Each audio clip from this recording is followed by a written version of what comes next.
this is Marlene with Miami Ghost Chronicles, and I want to welcome you to another episode of Stories of the Supernatural. Wherever you find us, whether it's a video or podcast on your favorite platform, please like and subscribe to us so that you can get notification of when a new show is released.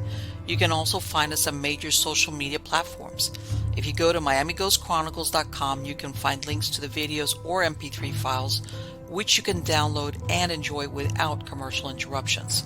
If you're into classic horror, ghost, and adventure stories, I narrate Nightshade Diary, and you can find links at nightshadediary.com. If scary stories are your bag, and listening to encounters with cryptids, ghosts, dogman, and other weird creatures sends a shiver up your spine, then go to supernaturalstorytime.com for links to our weekly podcasts. Noteworthy news about the paranormal world, true crime, conspiracy stories, and anything that is just plain weird can be found at eerie.news or visit the Stranger Than Fiction Stories tab at miamighostchronicles.com. Please subscribe to my newsletter on Substack. Just go to mppellicer.com for a link. I want to thank you for being part of my audience, and I think you are all wonderful. Hi, everybody. How's everybody doing? Good, I hope. Everything is good over here. As before, when you live in Florida in the summer, it's hot and humid. And we go through this period of the afternoon thunderstorm. So, matter of fact, we might have one rolling in while we're doing the show. So, if you hear some weird noise, it might be that thunderstorm coming in. And then other times, it rolls on by. By the time it decides to come down, it's gone over us. But anyway, guys, let's get on to the good part. And the good part has to do with who the guest is here tonight. This is the first time this gentleman has been on Stories of the Supernatural. His name is Peter Baldwin Panagore. He's an ordained pastor, storyteller, communicator, and public speaker. He graduated from Yale University, where he completed his master's in divinity, focusing on the practices and writings in the classics of Western mysticism. He's a two-time near-death experiencer. He first died in 1980 of hypothermia while ice climbing in Banff Provincial Park in Canada, and then again of a heart attack in 2015. He served 18 years as a congregational, and community minister in New England in the United Church of Christ, specializing in death and dying and service to the poor and hurting. For 7 years, Peter sat on the state of Maine's domestic homicide review panel as a gubernatorial appointee.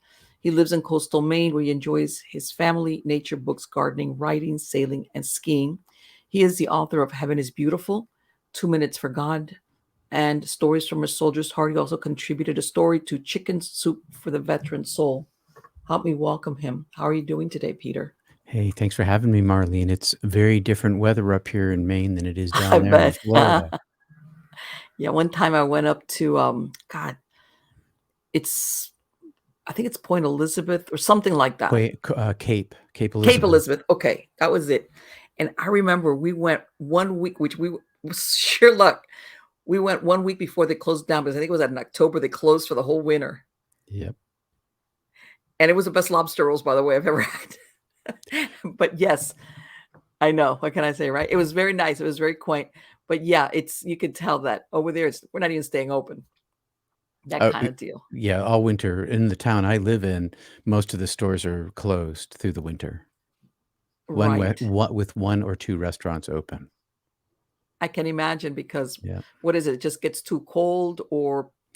Well, we're a summer season, like you guys are winter season for all your tourists. We're a summer season place, but the coast of Maine is remote. Yes. By most people's standards. And so when the tourists leave, our town goes from about 45,000 down to about 4,000. Oh boy. Okay. So everybody flees, in other words. Yeah, there's a lot of summer homes here. It's very different in the summertime. It becomes very international. There's people from all over the world, and lots of different languages and colors of people and all this kind of stuff that we don't have in the wintertime. So it's really great in the summer to get a dose of culture.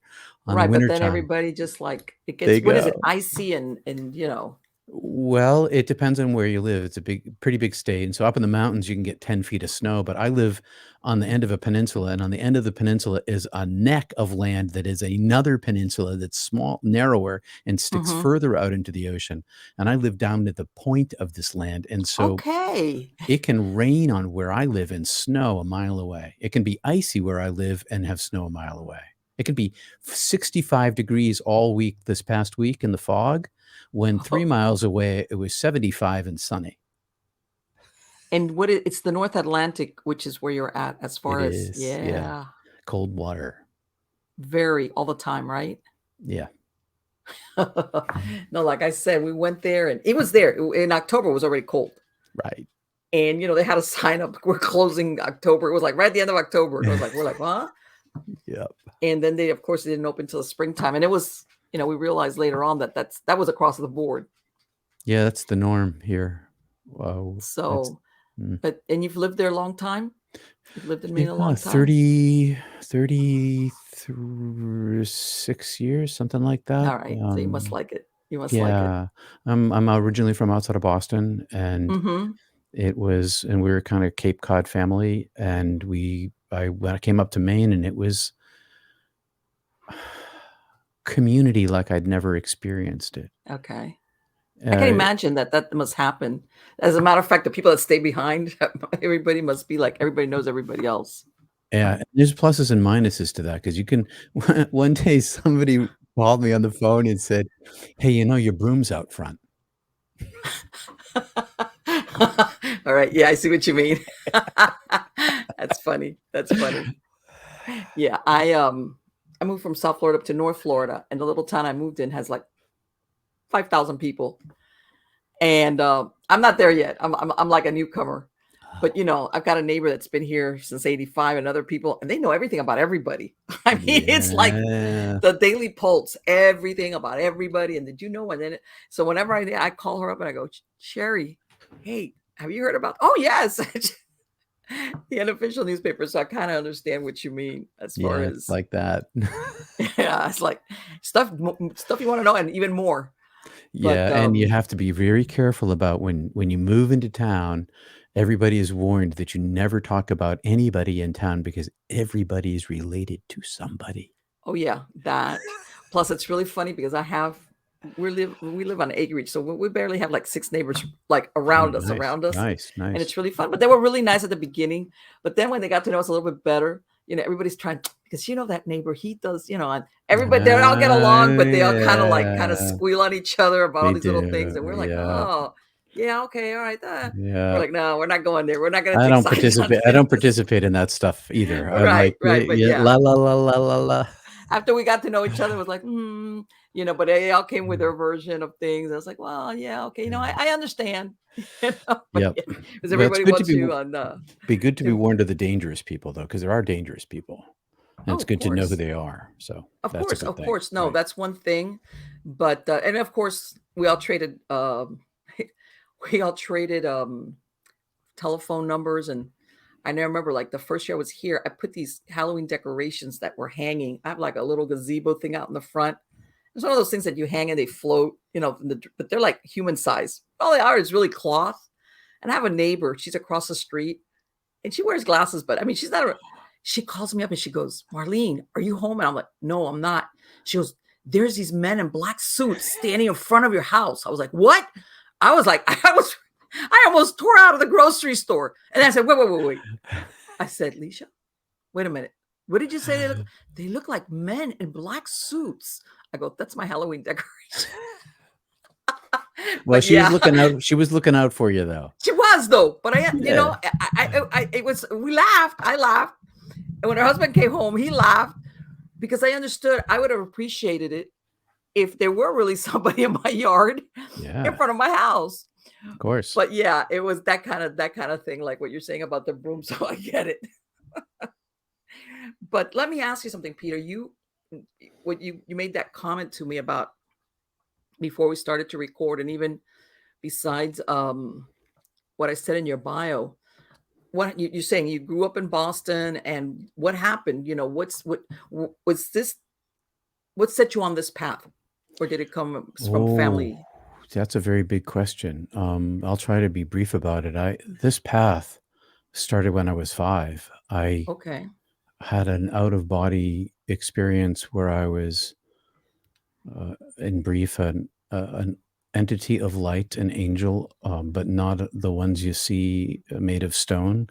Okay. Took me into a void out of my body and up itself, up a chute, up a silver cord, but it was itself into this void, and it became a transparent room. Mm-hmm. And I had a divine encounter and was sent back. I knew myself as a being of light and not a little boy. And then that's a brief version of it. When I was 6, I had my my dad accidentally ran over my puppy and killed it Oh.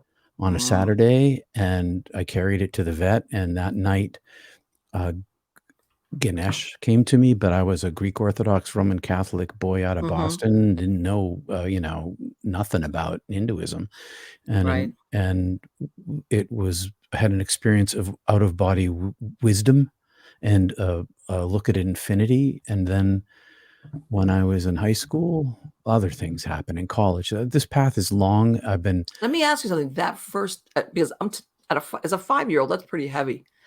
Were you sick? Was there anything that triggered it? Any event? It just happened? I was sitting in our little maple tree in our front yard in the crook. I was Mm-hmm. 5, it was an afternoon. I had morning kindergarten and I had the afternoon off, and I was kicked out of the Right. house. Not kicked out. My mom's like, "Don't you Yeah. come in the house? The baby's sleeping."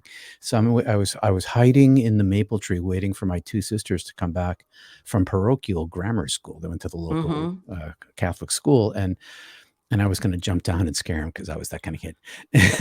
and, and but as I sat in the tree, and it was September, the leaves, the maple, sugar maple trees, when they're not beautifully reds and oranges, and they're two-tone green. So the top of the Okay. leaf is a different color than the bottom green of the leaf. And I was sitting in the Okay. tree, and the wind was blowing the leaves and flipping hundreds of leaves all around me, and they're all flipping like this. And as I watched them, I became mesmerized, and I drifted into myself. And when I was Okay. into myself, this roaring sound came from behind me, like a huge waterfall roar where you can't hear Okay. yourself. and Right. and it's right behind me, and then I became aware of its presence, and it entered into me, and it took me and lifted me out and sort of stretched me, and I could see the little boy in the tree, and I was inside this entity, and I was also could see myself. And I wasn't made of light, but I wasn't human. I was somehow, um, I was made, well, I guess a light being is the closest I can come to it, but I had the Okay. shape of a boy. All right. And when I was in this orb inside of this void, this orb was transparent, and it was an entity. It was intelligent, and it was capable, and it had essence to it and Okay. personhood somehow. And I was in this, and the the the wall opened, and in poured the darkness, and the darkness poured inside this orb, and a counter went up, or a low wall Mm-hmm. went up between me and it began to change into 1,000 different forms. It just kept changing and changing and changing and changing colors and shapes and sizes and configurations and textures. It just kept changing and changing and changing, and it was speaking to me, showing me itself in its many forms. And then it pulled me out of Okay. this bubble and brought me into the void where I was immersed. I was separate from it. I had this same shape, but I was awash in wisdom. I was awash in um, compassion and knowledge, and and then I was brought back into the bubble, and the voice said to me, and this is all wordless. I'm saying it says things, Okay. and it's all metaphor. Okay, so none of this is. Yeah, I've constructed a language to talk about this thing that's not talkable, because I'm in a place Okay. of no matter. I don't have a brain. There's no molecules. There's nothing of those things. And so then it says to me, "Remember, you agreed before this life that you work for me. You work for me." And I'm like, "Oh yeah, yeah, yeah. That's right. I do. Yes, of course. Okay. And down I went back into the little kid, and I was so excited. I jumped out of the tree and I ran across the yard thinking, I got to tell my mom. And I Mm-hmm. decided that the closest thing I had in my little tiny head was to be a priest, a Catholic or an Orthodox priest, a priest of some kind. And I Okay. went running into the house, and I got in trouble for going inside. And I tried to tell my mom, God talked to me. I'm going to work for God. Are you going to have to be a priest then? And priests don't have mothers or wives to iron their shirts, because she was ironing my dad's shirts for work. And you're going to have to learn to take care of yourself. And as punishment for coming in the house, you're going to have to dust the dining room and do it silently. And so I did do that. And I Uh-huh. learned at a very young age that got me in trouble. And Okay. so when this second event happened, I never told anybody. And then I for my whole life, I learned secrecy at a very young age. So I had this deep root in spirituality I was a natural born mystic. And then Mm-hmm. when I was 14, my sister ran away. And from our family point of view, she vanished. Sure. And it caused great emotional breakage in Sure. my mom and in my dad, and I couldn't stand being with my family anymore because it was too How much old was pain. she when she did that? 18. She was old enough, but You know, you know what? I know what you're saying, but for the actual act, that's got to be a difficult, very difficult it thing. was like having a death in the family, but there's no Hmm. funeral. There's no Yes. body, there's no funeral. You don't know. You Yeah. don't know Yeah. anything. Yeah. Yeah. She was, yeah, we were in Boston. She was at what was then Massachusetts Art, and this is the 70s, and so Hmm. it's it's Ram Dass, Albert Leary, and Timothy Leary, and I'll call him Ram Dass because I'm blanking on his name. And so tune in, turn on, and drop out was the thing, and that's what she did. Okay. And we didn't know that. I didn't learn that until 1977. This was 1972. And so she came back in 77 for a month with a baby, having been Okay. raped twice, and then disappeared again. Wow. And without warning. And I was the kid. She was my confidant. She was my buddy. She was 4 years older than me. She was also my Hmm. tormentor. Okay, because she was my older sister, right? But she was also Exactly. my buddy, and it broke me pretty badly. And so Sure. when I was I tried to kill myself in high school as a result of all of this. It's much more complicated than I'm telling Right. you. But let me ask you something with just out of curiosity, did everything what happened with your sister? Did she ever come back? Did she ever Oh, it's a very complicated thing, but Okay. in the long run, she died Mhm. in 2007, I think it Okay, I'm was, or sorry. 8. We thought she was murdered. There was this crazy everything about it was insane. And so the South Beach, Miami police called my parents, and the Mhm. police thought she had been murdered by her ex. And Okay. I had to fly down, and it turns out it wasn't murder. She had a heart attack, but Oh, there'd been a violent confrontation the night before, okay. so there was. And then she had a Yeah, heart and the reason why I asked is that sometimes people do stupid stuff when they're young like that, and then they how can I say, they come back. In other words, yeah, sanity returns. she didn't really ever come back. Okay. All right. She didn't. At the end of her life, and maybe 2006, Mhm. she was living in Florida, and my Okay. folks had a place in Florida because my Uh-huh. grandparents gave it to them. And the they met twice. One was on my parents were on the Gulf Coast. She was on the Atlantic, and my Mhm. parents made 2 trips for like a lunch, Okay. to begin this rapprochement, and it might have worked, Mhm. but it didn't. I hate to say it, but sometimes the more time goes by, the more difficult it becomes in a sense, you know what I'm Oh, saying? sure, of course. It Because was just things horrible. happen. Things Yeah, happened. but so So, I went yeah, to that Montana. must have been tough. That must have been tough. Oh, it was, and it still has, the ripples of the pond became waves, and the waves became storms, and they're still Mhm. crashing on the shores. It's crazy, but that's the way it is. How about your other siblings? Was everything okay with them or Uh, yeah, I'd rather not talk about them because they're Oh, living, no, I'm just saying, but everything was okay with them, and, I guess nothing. I mean, I've heard of stories, sometimes siblings or whatever, but nothing as bad as that this person, just like you said, no. technically they're alive, but it No, wasn't like nothing they like were. that, nothing like Mhm. that, and Okay. I'm the one who I'm the troublemaker other than my sister. You are. Yeah, I could tell you have that troublemaker thing about you. I could I tell right away. Yeah. do. You can kinda tell. Yeah. I'm that, yeah, so that's why I left my family. I was at UMass. Okay, what can I tell you? I can tell you that in high school, I got an appointment to Coast Guard Academy, Okay. and at the last minute, I turned it down because I didn't Alright. realize it was all math, so my dad got me into UMass Amherst, and I ended up in the English department, and Okay. I loved literature, and I'm dyslexic, and so I'm in the English department. My parents are like, "What are you gonna do with that? You can't even read. You didn't even read till you're, like, in 7th grade." I'm like, "I just love it." And so I went out west to Mhm. Montana State University on a national student exchange, and Okay. I was taking English classes out there and some other classes too.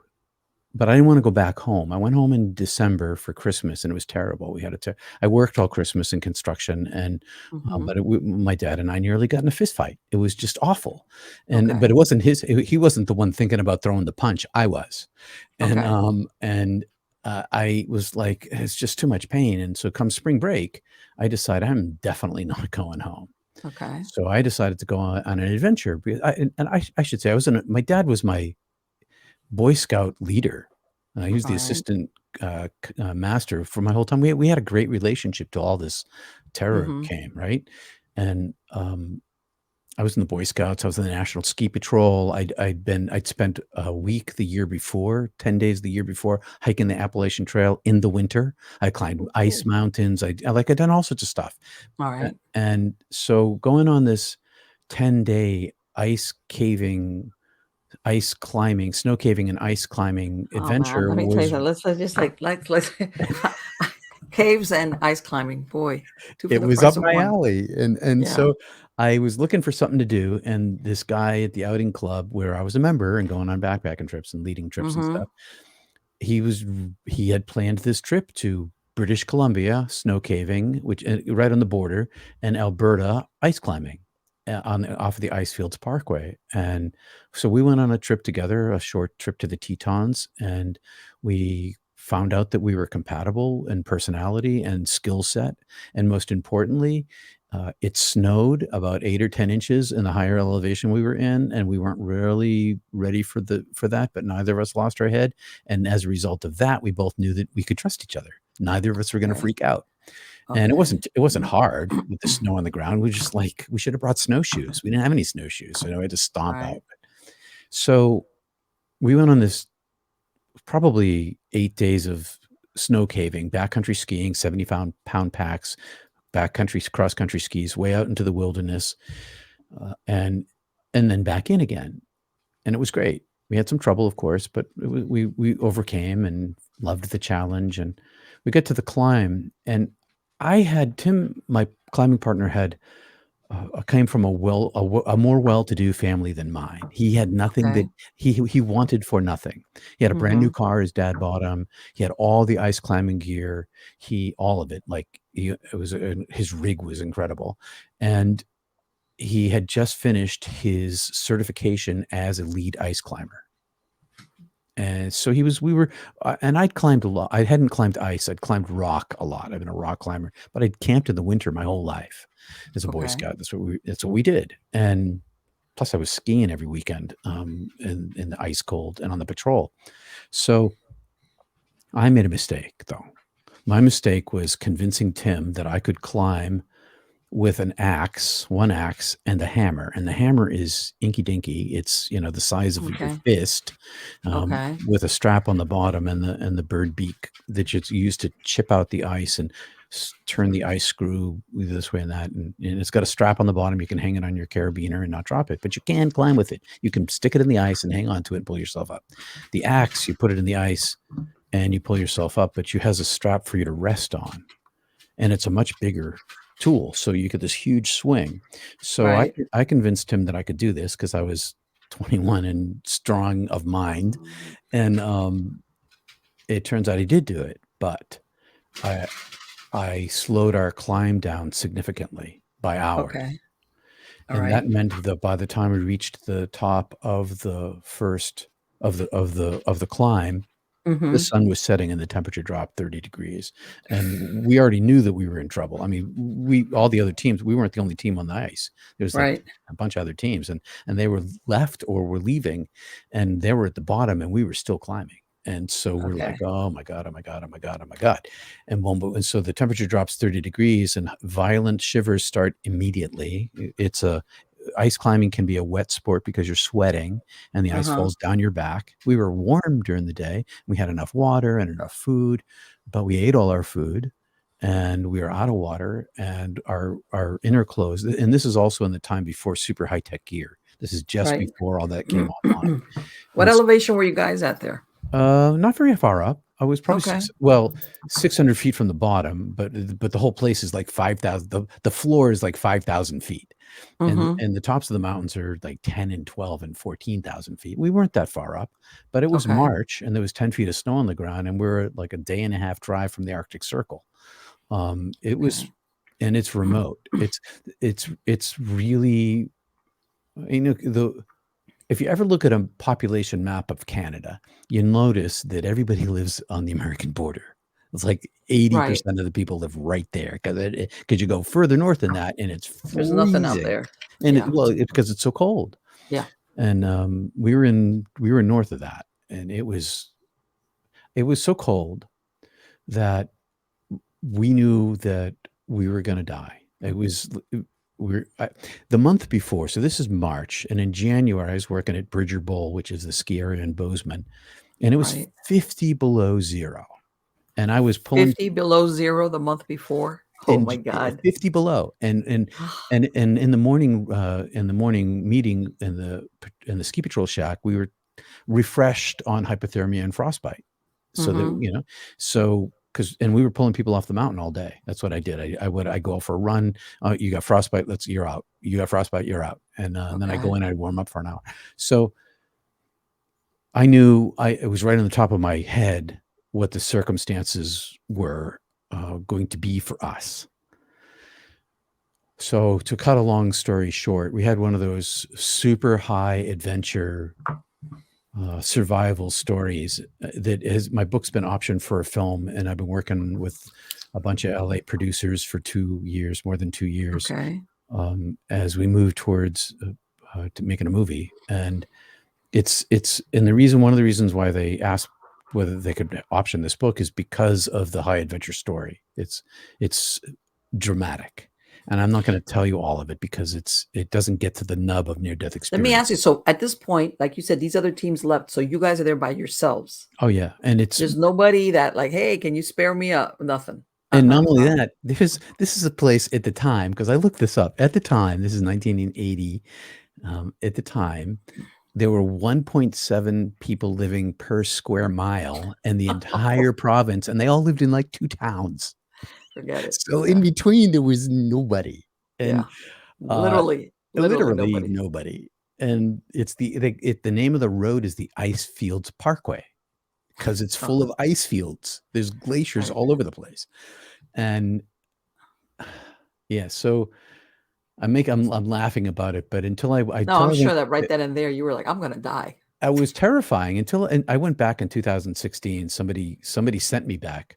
She's like, "You've never been back. Let me pay your way." And so she flights and car and hotels and food and everything, so I could go back and face my darkness. Which Let me I ask did. you: is this when you had your near-death experience? And hypothermia? Hypothermia. Yeah, that's what I'm talking about. I died of hypothermia. I froze to death, and it was. Yeah, in the dark, on a cliff, trying to get down. With every step that we were taking was draining our remaining energy, and every step was dangerous because we weren't tied to anything and we're on the ice on a cliff, trying to walk, traverse. Oh my God! It's and every as hypothermia advances, there are these stages, and violent shivers is one of them. When I say violent shivers, I mean like every single muscle in my body was twitching independent of all of them. My face muscles, all my face muscles, my everything, I can't wiggle my ears are moving. Everything on my whole body is twitching and shaking. And so I have less control over my physical body as I'm trying to like maximize my control over my physical body so I don't fall. And then it progresses. It gets, our feet frozen, our hands frozen. I have all my digits, but everything is damaged. I have Right. frostbite damage all over me, and Okay. in certain places in particular. And so and cold is like fire. It's like sticking your hand on a hotbed of coals, and my eyes were freezing, and my tongue was freezing, so it made it difficult to talk, and my brain was freezing. So one of the things that happens in hypothermia is you begin to lose your reasoning capacity, and you start making dumb choices. Right. And so we made a couple of those bad choices as a result. Let me ask you, were you out there? Was it dark, like no lighting, or did you guys have lighting? Or Well, no, this there was starlight, and I know it's like, oh, there's to me, that's like, starlight. okay, you're in the dark. Sorry, but Right, starlight. This is not what I'm asking about. except for it is because except for when you get far enough away from light pollution, Right. the number and there were no clouds in the sky. There was just the galaxy, and the galaxy was brighter. There were more stars in the sky of many of colors and sizes than I'd ever seen before. And I was living in Montana. This was just phenomenal. And so there was enough light that we could see in black and white. So it wasn't pitch black. And eventually the moon came up, a 3/4 moon came up. And so we had more illumination. So we weren't like moving blindly in the darkness, but it was, I'll tell you that the starlight doesn't throw a lot of light, and there's a lot of shadow. So there's a lot of places of dark. And we made this traverse, and it was the 3-pitch rappel. And we made mistakes, and hypothermia continued to advance, and it got harder and harder. And neither of us lost our heads. We could have panicked, but we figured that we were going to die if we tried to snuggle in the mountain, because the first rule in wilderness training is that if you get lost, you stay where you are. You don't keep walking unless there's a really good reason to, because they want to be able to find you. So we had a really good reason, because if we stayed where we were, we knew we were going to die. It was like that. Because what happened? You guys had no tents, no food, no water. Nobody had brought up. This is a day. This is like going out on a day hike. You bring the right gear for the right time for the day, and then you're down in your tent. The tent was at the bottom, and all our food this is 100, maybe 70 yards off of the Icefields Parkway, and there's a parking lot across the street in the Saskatchewan River. We can hear it running all night, and even though it's really, really cold, the river is still running, and everything we needed was right at the bottom, but we couldn't get it, and we didn't have it with us. Nobody did. Nobody climbed with more than they needed, because you're hauling your butt up the mountain. Right. So we had ice, so we could keep ourselves hydrated. So I ate a lot of snow, and I ate a lot of chips, stuffing my face with them. So I had enough, not enough water coming in, but I had water coming in. And I had this survival drive that I'd not ever had before, that where all of my mental focus went into every single thought I had was about staying alive. There was no wandering mind. And that included every step I took, and every hand motion was all, I thought it through as best I could with my brain. And then there was this point inside myself where I went into a deeper level inside my brain that I didn't know. I sometimes call it the early mammalian part of my brain, and sometimes I call it the early reptilian part of my brain. It's some part of my brain that is in my DNA that predates our rational brain, that is purely about survival. And I found myself slipped inside this place. And when I slipped inside this place, I was no longer forcing myself for survival. I was no longer driving my mind. This part of me was driving me. And that there was a depth of willpower that I didn't No, I had it, and it Right. just kept getting deeper.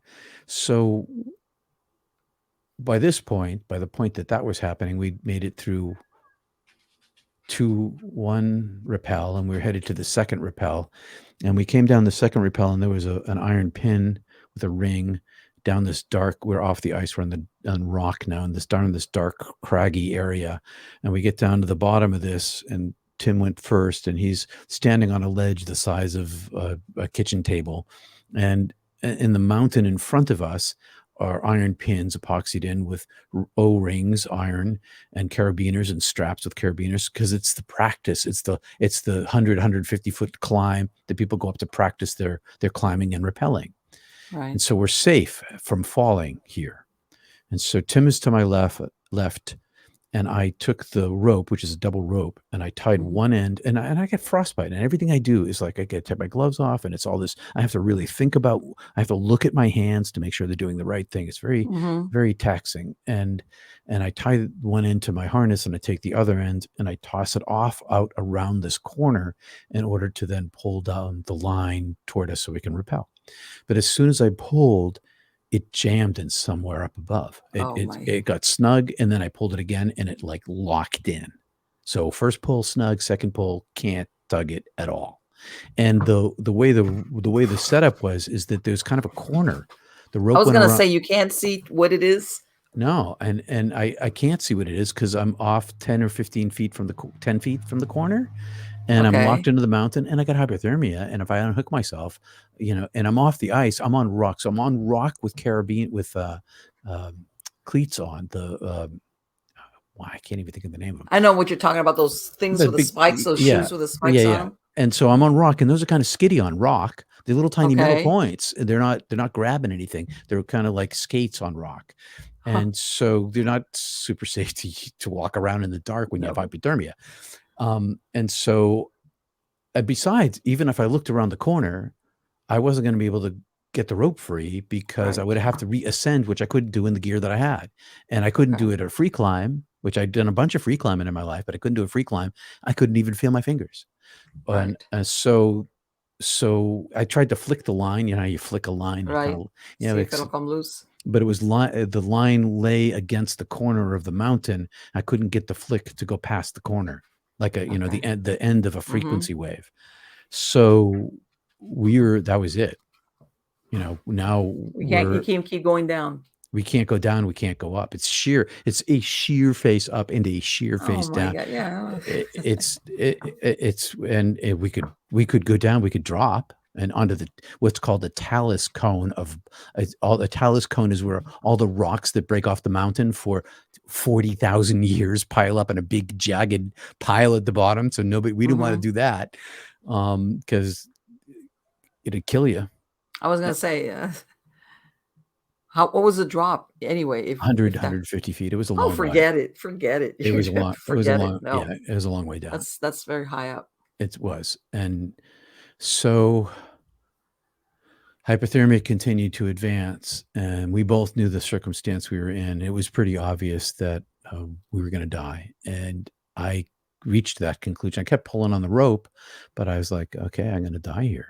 This is it. I can't get out of this. Nobody's coming by to rescue us. And I began to have this heat rush to my core of my body, which is another stage. And all the heat rushed to my core, and I got warm. I got hot. My chest got hot. My belly got hot. My head kind of got hot. And I remember thinking, oh, that's good. My blood is into my vital organs, and I need my heart. I don't really need my feet. It's into my lungs. I need my lungs. I don't really need my hands. I really need these things. But I got so hot and irrational that I unzipped my coat. That's why I've heard that people with hypothermia undress themselves. Yeah, they do. And I did. I didn't completely undress, but I unzipped my coat.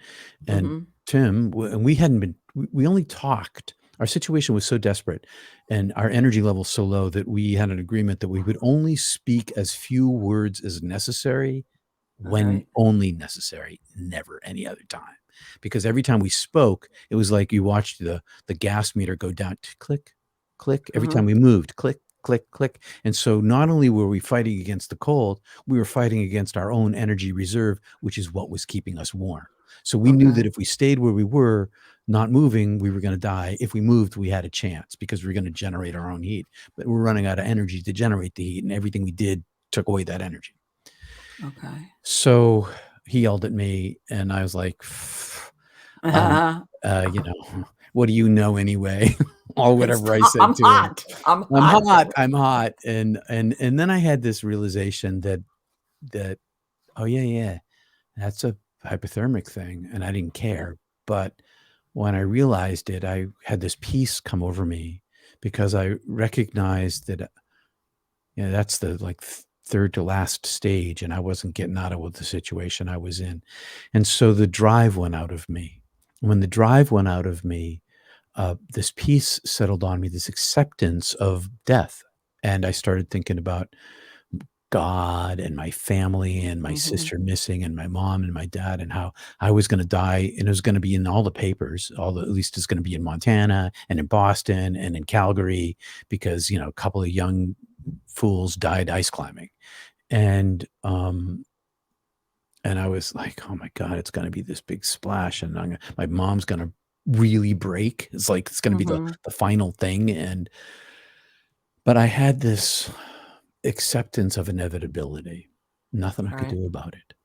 And I began to fall asleep, and when I fell asleep, it was like a curtain falling on a stage, a lead weighted curtain on a stage, and it would just crash down. Boom. I'd lose consciousness. I'd fall to the ground that I was harnessed in and smack my helmeted head and my shoulder on the rock. And that would jar me awake. And I get back up and I pull on the rope. And this happened a couple, 3, 5 times. I don't know, a bunch of times it happened. I pull on the rope, and this time I got up. And as I got up, I opened my eyes, and my peripheral vision was surrounded by a big black circle that I'd never seen before. And this big black circle started closing in very quickly, very quickly. And as it closed in, I got more and more tunnel vision. And I was like, oh yeah, tunnel vision. That's part of one of the stages. And I'm like, what is going on? But I didn't understand what was going on because I'd never oh yeah, this is what it is. But what is this? This is this is the name of it. But what is this thing? And it was like, and as it was closing down, it got to almost the end. And I thought to myself, oh, I must be falling asleep. That's what it is. I must be falling asleep. And so as I had that thought, I expected to have an end of my consciousness, but instead it went psh, and then instead of having an end of my consciousness, I woke up, and it was like, I'm awake. Why am I awake? Where's my pain? Why? Where's the mountain? What is this? And this in front of me opened into this vast darkness, this, I don't want to say infinite darkness, but the size of the cosmos darkness. It was huge in front of me, and I was on the edge of it. And way far in the distance, this starlight of white light popped into existence, like this little tiny particle pops into existence, and it's luminous, and it rushes toward me, covering faster than the speed of light. It rushes, it covers this distance, and as it gets to me, it expands, it gets bigger and bigger and bigger. And I'm like, what is going on here? And it communicates to me telepathically, non-linguistically, I'm taking you. And I'm like, I'm not going anywhere. I don't understand what's going on, but I'm staying right here. And so I took this willpower that I had, and I put it up like a shield, and it just was nothing. It just took me as if I was paper, and it was a boulder, and it pulled me out of myself. It plucked me, and it enveloped me inside itself. And now I know who it is. It's my angel friend, and I'm inside of this angelic being, and it's different this time. It's bigger this time, and I'm different. I'm unable to move. I have my light body, but it's less corporeal than the previous times. I don't know how to explain that. It's more, I'm not attached to my body anymore. Every other time I'd had an experience, I was still attached to my body. There was but still now, that link between you and your body. right. But now there is no link. And I know this. I was like, oh, that's it. And it's communicating to me. So this angelic being, this intelligence,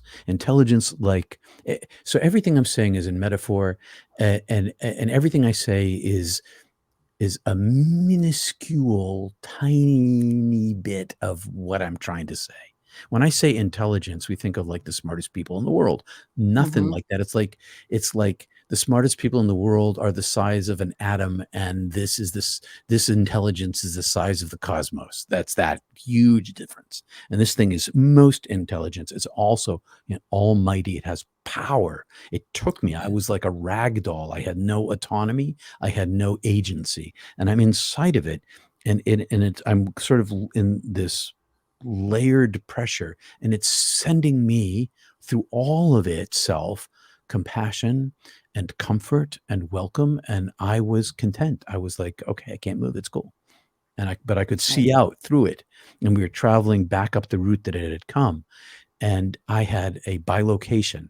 So I was not only inside, I was also outside of it, looking at me and it from an outside point of view. Okay. But when I inside of it looked to find that, I couldn't see it.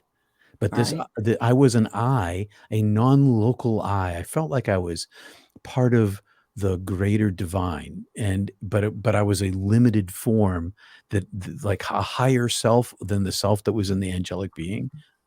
So And you were like participant and observer at the same time. yes, and All right. up we went, for lack of a better direction or term, to the edge of where it had popped into existence for me. When at first I could see it, it unfolded itself, and I Okay. popped out All right. into this other kind of darkness. This darkness was no thingness. There were no things here. I was no thing.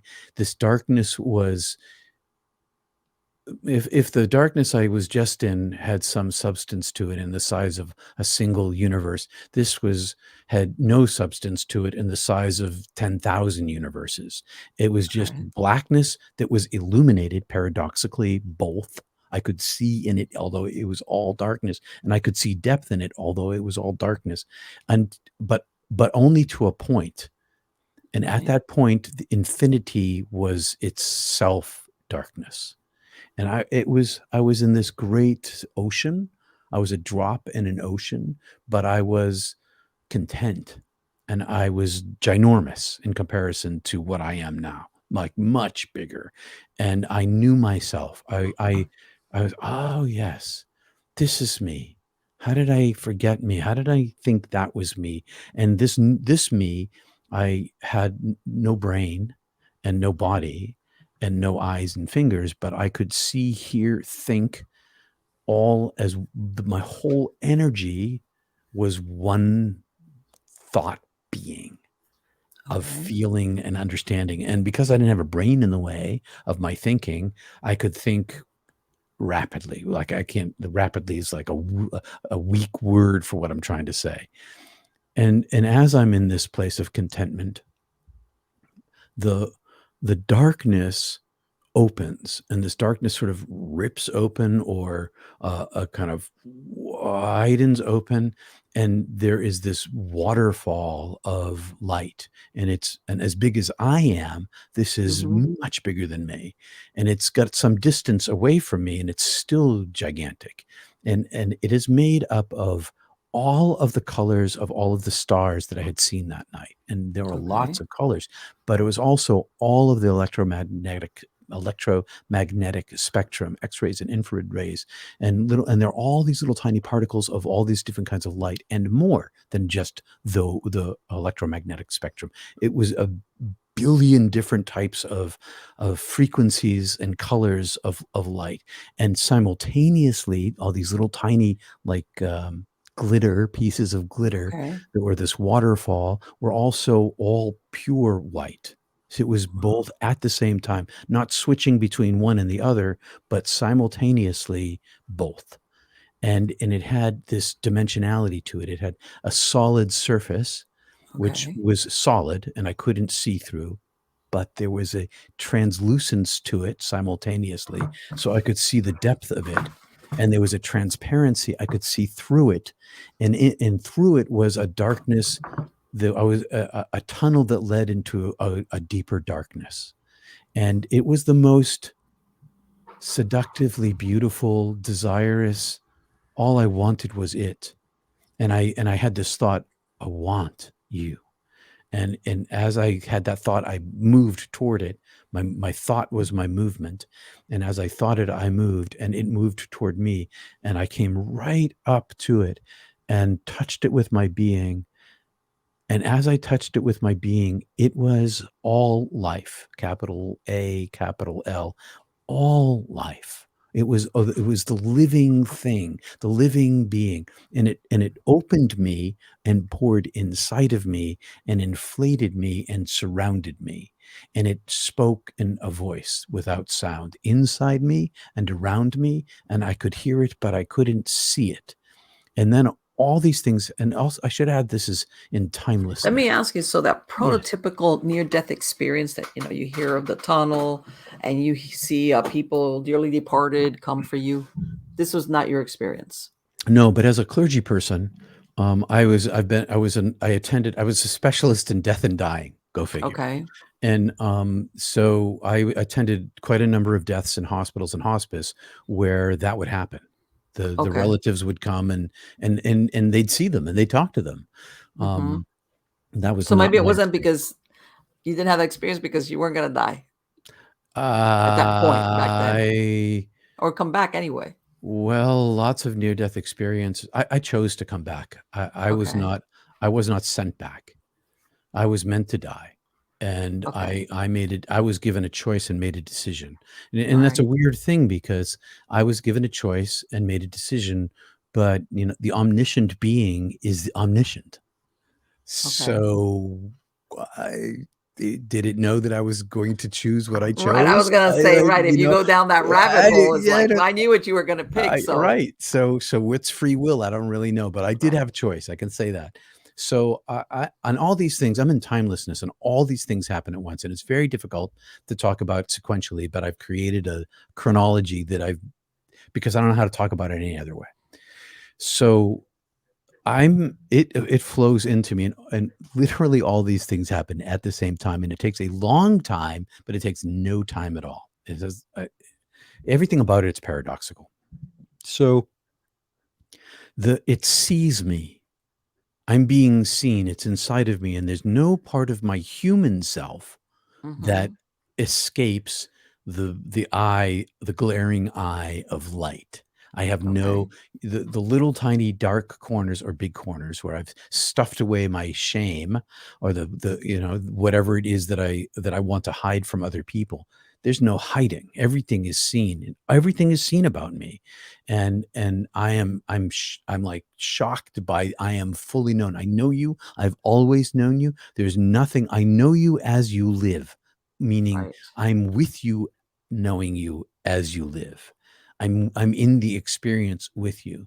And then as this is happening, I hear my name called, my soul name being called. I see that I'm being always called into being. And so that's constantly going on while this other thing happens. And this other thing happens is that it shows me my life review is a hell of my own construction where Hmm. I go through all of the pain that I gave everyone in my entire life from inside of them, experiencing it as they experienced it with their emotions and their psychological reactions and their chemical reactions. Simultaneous to that, I am also my human self experiencing every single thing I was doing to them to cause them that. So I'm in these two places at once, experiencing my reasons and my emotions for causing this pain that I want to cause to you. And then I'm over here inside my sisters primarily, because, Hmm. they're my Right. family. And so I'm inside and there's this one thing that I'm feeling all of her anger and all of her shock and all of her pain and all of her surprise and all of her wound. And it's gigantic in comparison to my causation. Her response is disproportionate by tenfold. And Okay. I'm shocked that I had caused so much pain. And it's sequential. It starts as a little baby, and it Hmm. runs right up through today, then that day. Right. And I'm inside of all of these people experiencing all of their pain. And I know that the divine is in them experiencing the pain, because that's how the divine knows their pain. Okay. And while I'm in this place, I experience shame. And the shame I experience is guilt is different than shame. Guilt is feeling badly about something you did. Shame is feeling badly about who you are. Okay. And I was like, but it wasn't shame just because of the bad things that I did and the pain that I caused that I didn't know that I was causing, but it was in comparison. My limited nature was in comparison to the unlimited purity of love. And so I wasn't judged. The divine did not judge me. I judged myself in this comparison between my limited form and the divine fullness of unlimited pure love, because it was speaking love to me the whole time. I love you. I know you. I've always known you. I've always loved you. I've loved you through, you did this bad thing. I loved you right while you were doing this bad thing. I love you no matter what. I love you. I love you. I love you. And it showed me, as I entered into this broken space of my own shame, it showed me all of humanity, this radical equality of all of humanities, all the darkness of humanity, all the bad things that humans do all the time to each other in the extreme, including the in the extreme. And there was this radical equality between us. We were like one thin sheet of paper, and the divine was immeasurably other and whole. And so one of the after effects that I came back with is this humility for everyone's faults, because I see my own, and I see this broken nature of myself, and I see the equality of the broken nature of everybody else. But it wasn't just human beings. It was the entire universe, the whole thing, all of the coding of the universe. The creator creates this place of limitation, and the limitation is necessary for the creation to exist. No limitation, no suffering, no consumption of something else, no wounding, Right. no world, no universe. Let me ask you, when that point came, were you asked, do you want to go back, or did you say, I want to go back? Well, the point comes quite a ways away in my story, but I asked to go back. I was being welcomed the whole time. Right. In other words, it wasn't, you weren't asked, do you want to go back? You, in the midst of this experience where you're thinking, that's it, I I'm on wasn't the other thinking that. side. I asked if I was dead, and the voice was, Okay. yes, you're dead. Okay. All right. But I also asked to go back. All right. And so, and the reason why I ask is that, to me, it sounds like you're having this wonderful experience, mind-blowing, as a matter of fact. So I'm thinking it must have taken a lot for him to decide to go back. I'll tell you what happened. So I'll get to that part. Sure. Okay. And when I explain all the rest of the stuff, it'll make more sense. So I see the broken nature of the universe, and that we are not at fault for that. I am not, even though I made choices about wounding people and hurting them, and it turned out that was my karma, that all of the pain I gave away karmically stuck to me, adhered to me. And I listened to the voice of love, and as I listened through because I also brought all the love that I gave away and all the love that had been given to me in my life, and as I listened through the lens of love, I began to hear, welcome, welcome, I love you, welcome, forgiven, welcome, come to me, it's your time, come to me. And as I listened, I turned toward it, and as I turned toward it, all of this karmic baggage vanished. Didn't just like fall away to earth and end up in a dump heap somewhere. It dematerialized, and it was no longer existed.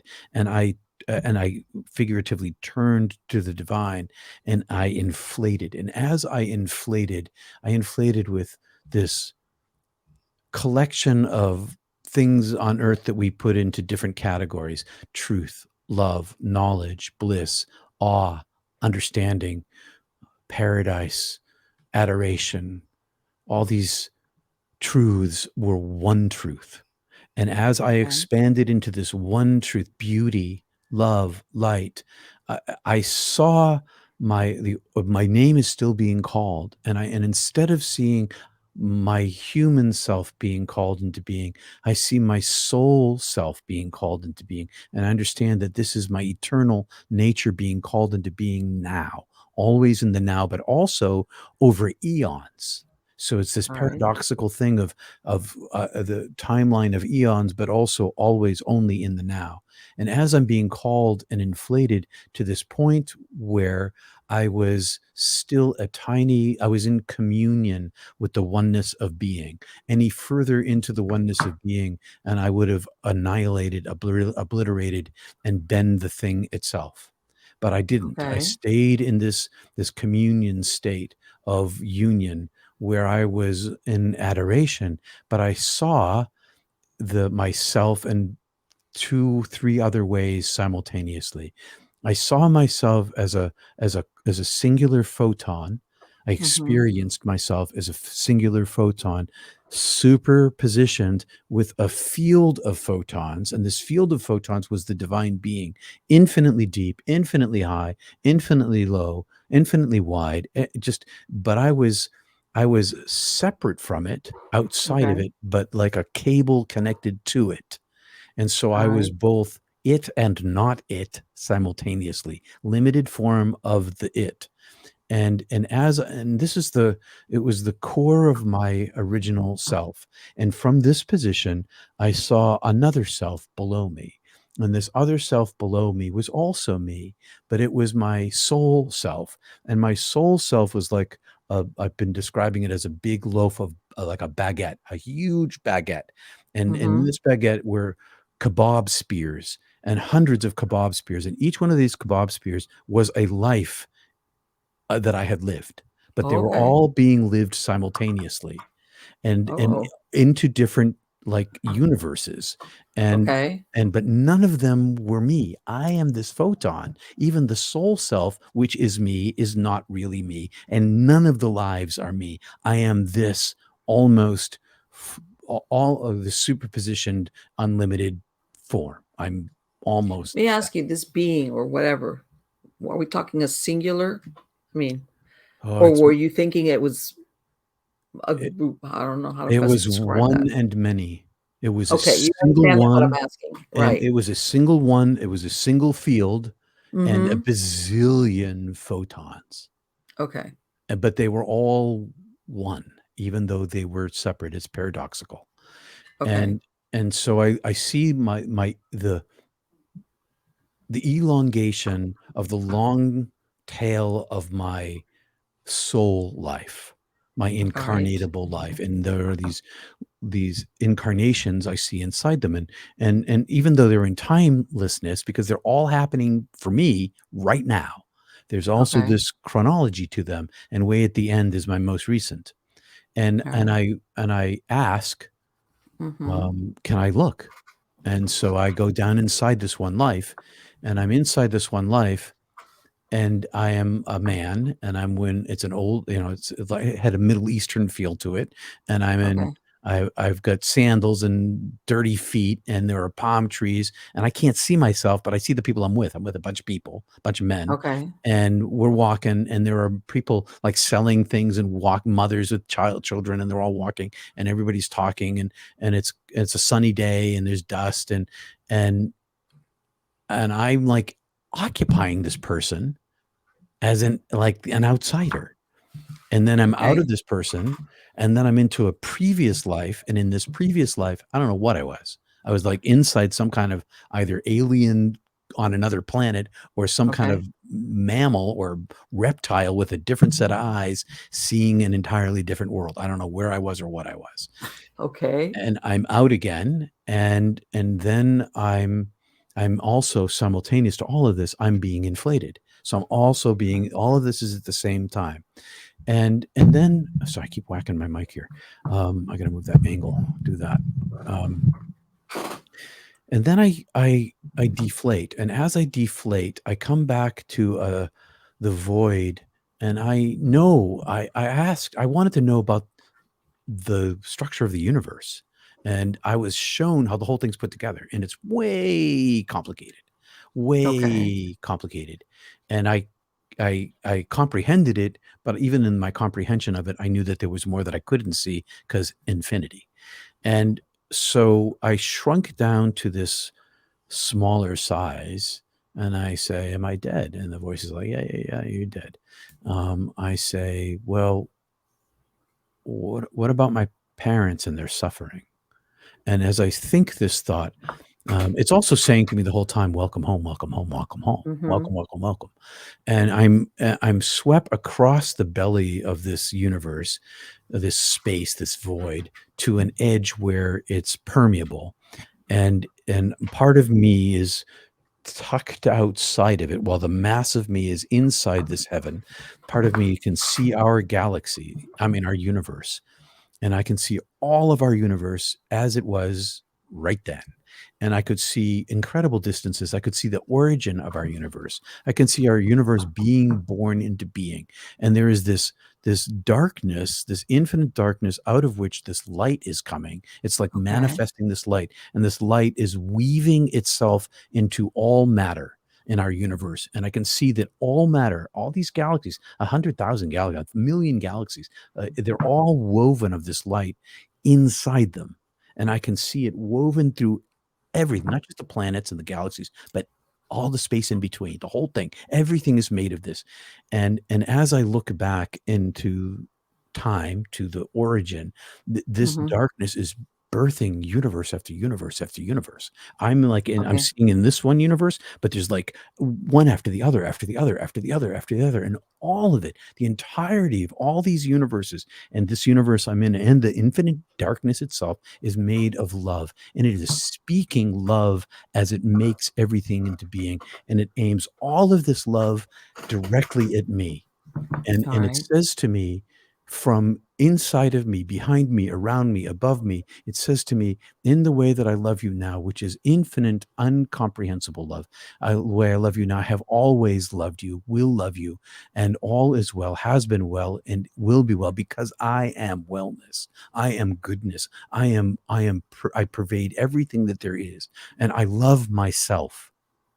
And nothing is lost. And as it says this, my vision is swept down through our galaxy to our Earth in lifetime, and it's a, a hologram with 7 billion people on it, and I can see every single person at the same time. Not like there's Joe and there's Mary. It's like I see Joe and Mary at the same time, and all their family, everybody.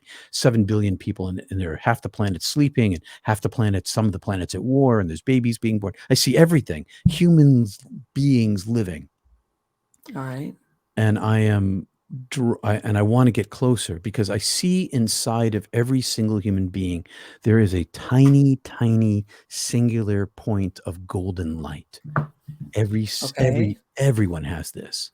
And I go down into to the Atlantic Ocean, and there's a Navy ship, and on the ship are a bunch of Navy people. It's our Navy. And I go to a person, to an officer, and inside of this officer is this golden light, and he can't see it. I see it. I see it on everybody in the deck, right up close. It's right inside them. Nobody can see it. And I'm pulled back out again, and I see the whole earth is covered with this dense foam, like a fog, and it Okay. blinds everybody to the light that is the divine itself. And as I see this, it says to me, "You are my particularly most beloved one with this eternal love, but so is everybody else." Everybody has this. I love every single person with this infinite love that you're experiencing now. And because of my love and all is well, you don't have to worry about anyone or your parents. And as it Alright. talks about my parents, I see their faces, and I see mom and dad and all of their collective suffering inside their faces. And then I see two timelines, mom and dad in timeline A, mom and dad in timeline B, and they're parallel. But in A, I'm not there. And their Okay. suffering is immense, and mom is broken and dad is broken, and their suffering is magnified tenfold. And and B, I'm with them and they still suffer, but it's not as bad. All right. And I see the end of their lives. I see Okay. in their deaths, they come to the place where I am, in belovedness, in wellness, in wholeness, in no painness. Right. And the voice says, choose. Here they are. And I say, I choose to live my life. And I say, if I choose to go back, because now I also know the length of my life and everybody's life is a snap of a finger. It's like, Right. and I'm like, oh, I can do that. If I go back there to help them out and they don't have to live all this terrible suffering, do I come back here? And the divine said, yes, you come back here. And I said, well, then I choose to live my life. And it said, you won't live your life, and poof, shot me out. And as I was Right. shot out, I was back inside this angelic being, and I was continually compressed. And as I was flying with it, I was getting more corporeal as I went. I saw this huge beam of, like a big, huge white laser beam beside us, like a highway laser beam, like we're going down the highway and there's this laser beam. And I look back and I can see the laser beam going back behind us into the darkness, but I can no longer see into the darkness. I can't see into heaven. I see this beam. And as I look forward, there are a million doors. And all of these, and in the center of all of these doors is the beam of white light. And it radiates in brightness out to fading as it goes to the outer edges. And the voice said, choose. And it was the voice of the divine, but it was also the voice of the angel. And it's the same voice, but it says, choose light. And I had to make a choice. And I remember thinking, oh, I've got a job to do. I've got a messenger. I better be a flawed human if I'm going to try to communicate with flawed humans. So I didn't choose the pureness of light. I chose a combination. I chose close to the beam, but not the beam. I was, and I, as soon as I thought this, I'm in the door, and down the doorway, down this tunnel I go, and in the tunnel are 10,000 doors. And all these 10,000 doors are these choices that lead to all these other tunnels. And I go right down this tunnel, and I end up outside of my body. And now I am very small. I am compressed into like a ball, and I can see my body dangling on the cliff, held by the harness. And Tim is above me, and I can't hear him, but he's bent over looking at me. And then the angel like stuck something inside the chest of this body, which was my body, and opened it and twisted me painfully inside. And then I was inside, and I could see, like I had an eye in my heart, and I could see the angelic being, and I could see back into heaven. And then it just closed. Poof. And as it closed, my brain started coming back online. And as soon as it came back online, pain came. And I had like, what is this? Where I'm trapped in this thing, and what just happened to me? What am I doing here? What is this thing? I didn't understand anything. My brain's coming back online, and sound started to come. I started to hear, and it started to resolve into recognizable yelling words. And the words were, don't die, don't die, don't die, don't die. And he's like shaking me and don't die, don't die, don't die. And I opened my eyes, and he's like, you're not dead. You're not dead. You were dead. You're not dead. Oh my God, you're not dead. If you were going to die, I was going to die. And I'm like, what am I? Where am I? What is this thing? Who is he? What's going on? I don't know. Why does it hurt so much? And he helps me stand up, and he's talking to me, and I really don't know who I am. I don't know who he is. I don't know what's going on. And eventually he's like, you're okay. Talking to me. And my brain kind of catches on. Oh yeah. We're ice climbing, and this guy's Tim. And at some point he says, pull the rope. And I pull the rope, and a rope comes free. And we descend, and we descend, and the car's right across the street. And he's like, let's get in the car and heat it right up. I was like, no, we can't do that. We have to gradually bring our bodies back up to temperature, or it'll kill us.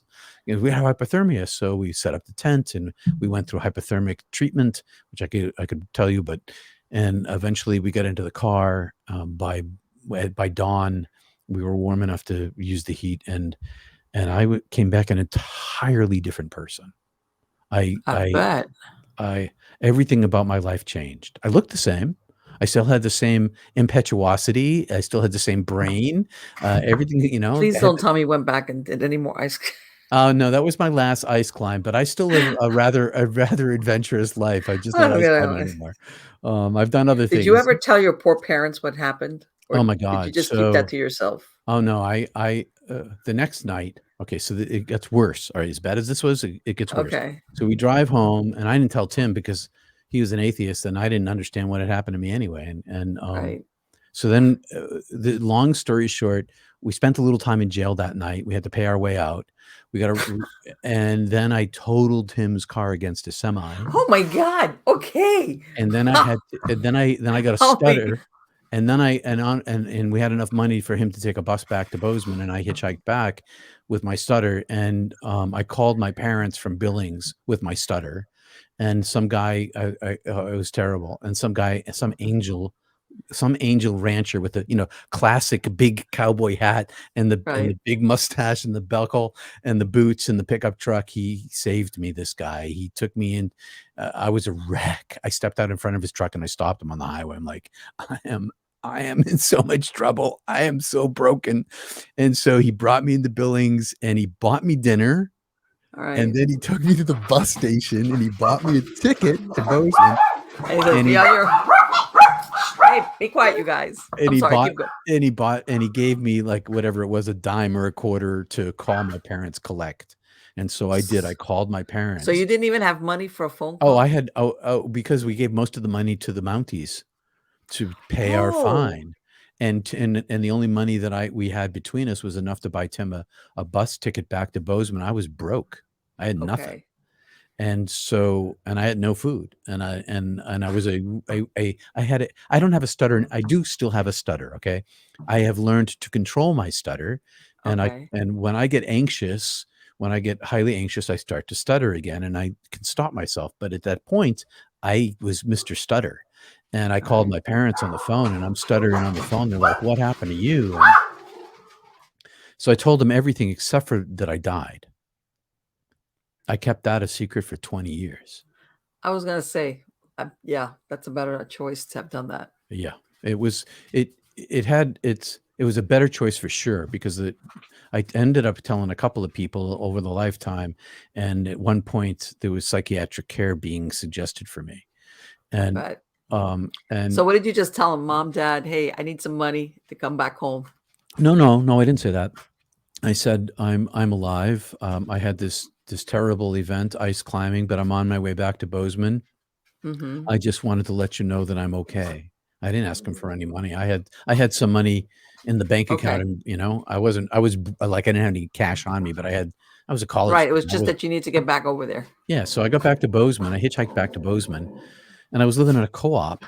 And I got back to the co-op, and I was a wreck. And I was in a theater troupe too. So I had part of the thing that happened when I was at Bozeman is I started learning American Sign Language and taking mime classes, and I ended up auditioning for this touring company that we left in 2 weeks after this happened, on a national tour to 21 states and 64 shows, 21,000 miles and 24,000 miles. And I isolated myself from the troupe by sitting in the back of the pickup truck in my sleeping bag and didn't ride in the van with everybody else because I was a wreck. But okay, so here's the on the upside of all of this.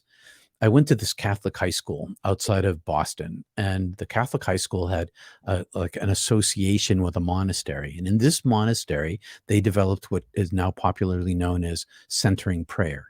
But at the time, it was contemplative meditation, and they had tapped into the Theravada Buddhist tradition with Jack Kornfield and the Cloud of Unknowing and Teresa of Avila, and they developed this centering practice, which I learned in high school and was still practicing because it was. So became my I was gonna say salvation. that's a very wow. Talk about coincidence, right? Well, the whole thing I had a whole bunch of other mystical experiences before this happened of, well, significant proportion that I never understood Okay. until after I died. And after I died, it was like, oh, that's what they were all about. And that their meanings became clear. And because I went to Catholic school, I read, Uh-huh. the four gospels, but when I came back, Jesus was a different guy. He had changed into a Okay. near-death experiencer. He Okay. sounded like I thought, but All right. Well, I kept it a secret, and I began exploring because I was an English major. I was exposed to the Eastern writers, and I read the Upanishads and the Vedas and the Bhagavad Gita and Tao Te Ching and Chuang Tzu, and I read Buddhist literature, um, and I began my practice of Kriya Yoga because in a mime class I was taking back at UMass, my mime teacher was in Marcel Marceau's school. He had studied in the school of Marcel Marceau, and Marcel Marceau taught yoga. Okay. And my teacher was had prana, had chi. He's also a kung fu practitioner, and so Mm-hmm. he showed us, and I was the only one in the class who like had it. He showed me my prana, my chi. And once I felt the energy that was me surrounding this physical form, I resolved immediately to pursue that because I knew this was me. And then when I read the Yoga Sutras, and in the second section, I came across the practice of Kriya Yoga, and then I read Paramahansa Yogananda's autobiography, 25th chapter. He talks about Kriya Yoga, and I thought, if these guys are right, it's the only way I'm ever going to get sane in this world. So Okay. I began this 40-year practice of for my interior journey, which led me out of architecture school. I was going to go to graduate school in architecture, join the family business, but instead, my sister was in graduate school for architecture at the time. But instead, I went to divinity school and I Wow. studied mysticism. My parents were like, "What are you Yeah, doing?" it must have been what happened. They had like, "What is this?" Because I had spent my childhood drawing, like at my dad's drafting board in the office, when Mm-hmm. and I worked construction my all the way through college, so that I could like know the blue collar end of stuff. I could like Okay. communicate on both sides. I could work both sides of the fence, and I gave all of that up in an instant. It was all gone, and I went to the divinity school, went to Yale to study mysticism because I thought about going to the monastery, but I liked sex too much. And I was like, I can't do that. That's not And me. it's like, how am I going to do that? And so I convinced the dean, one of the deans, to allow me a 3-year independent study. And she Okay. became my professor for 3 years, and actually found money from the university to hire a specialist professor for me for a semester. And I got to take classes around the university and write a thesis for her. And it was all in the classical Western mysticism because I knew that there had to be peers. I knew I had to have peers in the world. I couldn't be the only person like this. Okay.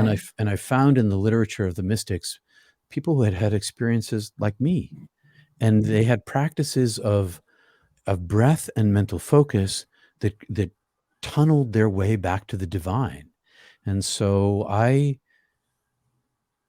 became a student of mysticism, East and West. I'm still a student of it. I still study it, but only from self motivation, only as a means of survival, only as a Okay. means to not feel alone. And then the dean talked me into becoming ordained. Finally decided I'm gonna go. I'll get my graduate degree. I'll get my doctoral degree in mysticism, and I'll be a professor. But she's like, no, Mm-hmm. I really think you got all this compassion. I think you'd be a great pastor. So Okay. she talked me into this liberal denomination, ordained Mm-hmm. women in the 1800s, gay people in the 1990s, like right out there with social justice, but not a mystical bone in their body. And so you arrived. I arrived, and there I was. And that's really unusual because it's right. You took like a turn as far as what how you kind of plan your life, and all of a sudden you find you're a pastor. And And I'm not let a me ask this. believer, and not a believer. Right. So what did they do? Did they assign you to a? I'm thinking in Catholic, like a parish, or did they Oh, well, send you no, I didn't go someplace, or Catholic. what? I didn't go Catholic. I went Protestant. Well, I no, went. but I'm saying, did they assign you? You No, know how I in applied for jobs. So the way okay, that this denomination works is only I didn't apply for jobs. Actually, what happened was I was in three of us were invited to preach. The school picked three people to preach, and I was one of them. And okay, at the end of this preaching thing, this guy came up to me and said, "Hey, I'm looking for an associate interim minister. I really okay. like what you said and what you did. You're interested in the job?" I'm like, Yeah. And this is the other thing is that's the second time I got recruited. I got recruited when I was a divinity student by the chairman of the Department of Philosophy and Religion at Albertus Magnus College, who was looking for a teaching assistant, and we ended up and he recruited me. And it's like that's why I was like, oh, I should be a professor. And so this guy recruits me, and I make this little deal with myself. I'll give it 3 years because I'm not a Protestant. I'm not anything. I am not a believer. I am not a believer. I don't believe anything. I don't believe everything about humanity is made up. And it's all based in language and in concepts, and none of them exist outside of our heads. Okay. And So so how did you, wow, that's a tough, so, okay, so did they offer you this job and what you're asking yourself that question? How am I gonna, yeah, I did, but I also I was already working in the homeless movement in New Haven. New Haven at the time okay, was the 10th poorest city in the nation, all and I right, was already working among the homeless and in the soup kitchens. So okay, I was already living out my compassion outside of the requirements of the school and the university. all right, And so I was downtown working in the soup kitchens and working in the homeless shelters, and besides my work study jobs and that kind of okay, stuff and my studies. And so I got hired by these people, and I was the associate minister, and I had the best minister in the entire state was my guy. And okay, he was compassionate and smart and kind and capable and caring. He's just like super top notch. He was third generation clergy. He was just excellent. And he's still my friend. I live in Maine. He lives a couple of peninsulas east of me. And anyway, okay, so at the end of these 3 years, I was done and out. I was like, "This is not for me." I was working with the youth and the homeless in New Haven and shelters and stuff, and I was like, "I'm done with this. I don't fit in this at all." But we had a baby coming. Suddenly we're ah, pregnant despite like triple layer protection. So foam, diaphragm, and condom, and you're gonna have a a baby. 3-tiered failure. Yeah, And, my wife was working, she was an epidemiologist at Yale, and the grant that she was working under ran out, and because she was pregnant, they let her go because she's right, pregnant. They wouldn't hire pregnant people. And like, so yeah, she can't get a job. And I didn't fit in my job. I did a good job. They liked me. right, But I needed work, and so I stayed in the church, and I hid inside the church. I even had in my contract in all the churches that I served that they had to leave me space for study and meditation and yoga. And I okay, never explained to them why I needed those three things. They're like, study. Well, yeah, you should be studying anyway. Okay. But this meditation and yoga thing, it's like, yeah, take it. It's my prayer life. It's my prayer life. I just need okay, to. So I created a space inside my work life where I could dive inside myself and continue my esoteric studies. I stopped studying Eastern religion because okay. I didn't want to, basically, I didn't want to slip up. I didn't want to make a mistake in the pulpit and get fired because I needed a job. I had kids. Almost your sermon takes a weird turn. Takes a weird turn. Somebody's talking about Buddha. And the one time I did Yeah. talk about Buddha once, and I got a bad reception. And so Oh like, boy. oh, and so I read all of the Nag Hammadi texts, all of the Dead Sea Scrolls. I read all of the material around those. So I dove very deeply into the ancient mystical literature of the West, and not just the Nag Hammadis and the Dead Sea Scrolls, but there's a huge number of mystical writers in the West. They've been repressed by the church. Not really. Well, repressed is a strong word. It's isolated from the general Christian population. Okay. Let's keep this literature. Let's keep this away from them. That it won't be good for us. They shouldn't know about it. And some of these people, the church wanted to kill because Mhm. of their experience of oneness. And so, what I learned in the literature, East and West, is that mental focus and breath are the divine practices of selflessness. Whether you're a Sufi or a Trappist monk, it's basically the Right. same thing, or a yogi or a chi master, and that they all talk in metaphor and they're all saying the same thing. Okay. And all of them speak contextually within their cultural context. So their religious Okay. context, their time context, and that includes their social context. So, for instance, one of the great writers of the West, his name was John Rusbrook, blessed John Rusbrook, the love mystic. That's like as he is known, the love mystic. He also started the Children's Crusade. So, in the Okay. context of his time, he was blessed and human. And that's the other thing I learned about this is that every single one of these great masters, Lao Tzu, Jesus, Muhammad, every single one of them was fully human. They weren't Okay. walking around in the angelic bliss. Okay, so they are walking around in the blissed out state, but it's not what you think it is. Right. It's In other this. words, they were experiencing life totally as a human. Yeah, all of the emotions, all of the Mhm. mistakes, all of the good things and all of the bad Right. things. The difference is that in the process of the elimination of self, of the false self, of attachment to the false self, there creates a space for the divine being to indwell, to fill this space. And in every breath, if a person practices meditation over a period of time, you will have had this experience where the mind stops thinking. It's no longer Mhm. chanting the word, it's no longer listening to the breath. It's just no self. And in that stillness place, there's like a nugget that drops inside, and that nugget stays. And then every time you touch that space, another nugget drops, and it just grows and grows and grows, nugget by nugget. And these nuggets are the now.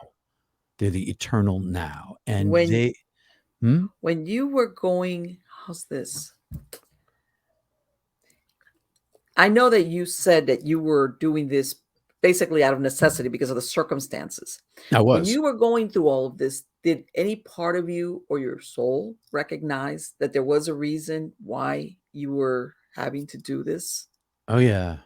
I didn't like it. Okay. I was All right. rebellious, as you might expect. Yes. Yeah. Right. Right. I on that morning after the truck, after we hit the semi, after I hit the semi, um, Wow. there was this roaring inside of me, the calling me. No language, just this roaring inside of me, telling me that I had to be a messenger and giving me no words, but I had this Okay. job to do. And I was like, "You didn't tell me," even though it did. I I didn't realize when it said you wouldn't live your life what it meant, and I was mad Okay. about it and depressed, and I felt like I was in exile and isolated and banished, and all I wanted was to go home. All And right. so my purpose became the communication of this entity, this light in everything I do. Okay. Even if I make poor choices and hurt somebody, Sure. Of course. That's the it's human the condition. human Yeah. condition. And so I went in pursuit of language to containerize my experience so that I could understand it for myself. Hmm. And but mostly I realized that I could learn. I was an English major. I understood the Okay. power of story and how language communicates ideas, but it can't communicate the ineffable. But in the Okay. literature, so here's something you may not know. Um, Ernest Hemingway had a near-death experience, and if you read his literature, especially Old Man in the Sea, you see some of that. And so I learned that, and I didn't know that about him. I didn't know that about Hemingway until like 2 weeks ago. Okay. But I didn't know that. always in his writing, I could see this other spirituality. And so I understood that it could be woven into language and communicated in a way, but the real way that I wanted to communicate it, since that mime class where I found my prana, I wanted to communicate it directly. I wanted to become a channel of it, a containment of the light, and so that the light would speak for itself because it sees itself, it knows itself, it hears itself. I came back with all of my senses are one sense. Do you Okay. see the light? Do you hear the light? Do you feel the light? Those aren't different things for me. They're aspects Right. of one thing for me. And that one thing for me is the way that I've tried to learn to get out of the way enough to let it communicate itself. And sometimes through my voice, through my throat chakra, through working in my belly and bringing it up and getting out of the way. And I learned, I was in television for 15 years. I had a TV show. I was a writer in a TV show, had a TV show up here in Maine, and a 2-minute broadcast to tell a story of love and hope and inspiration.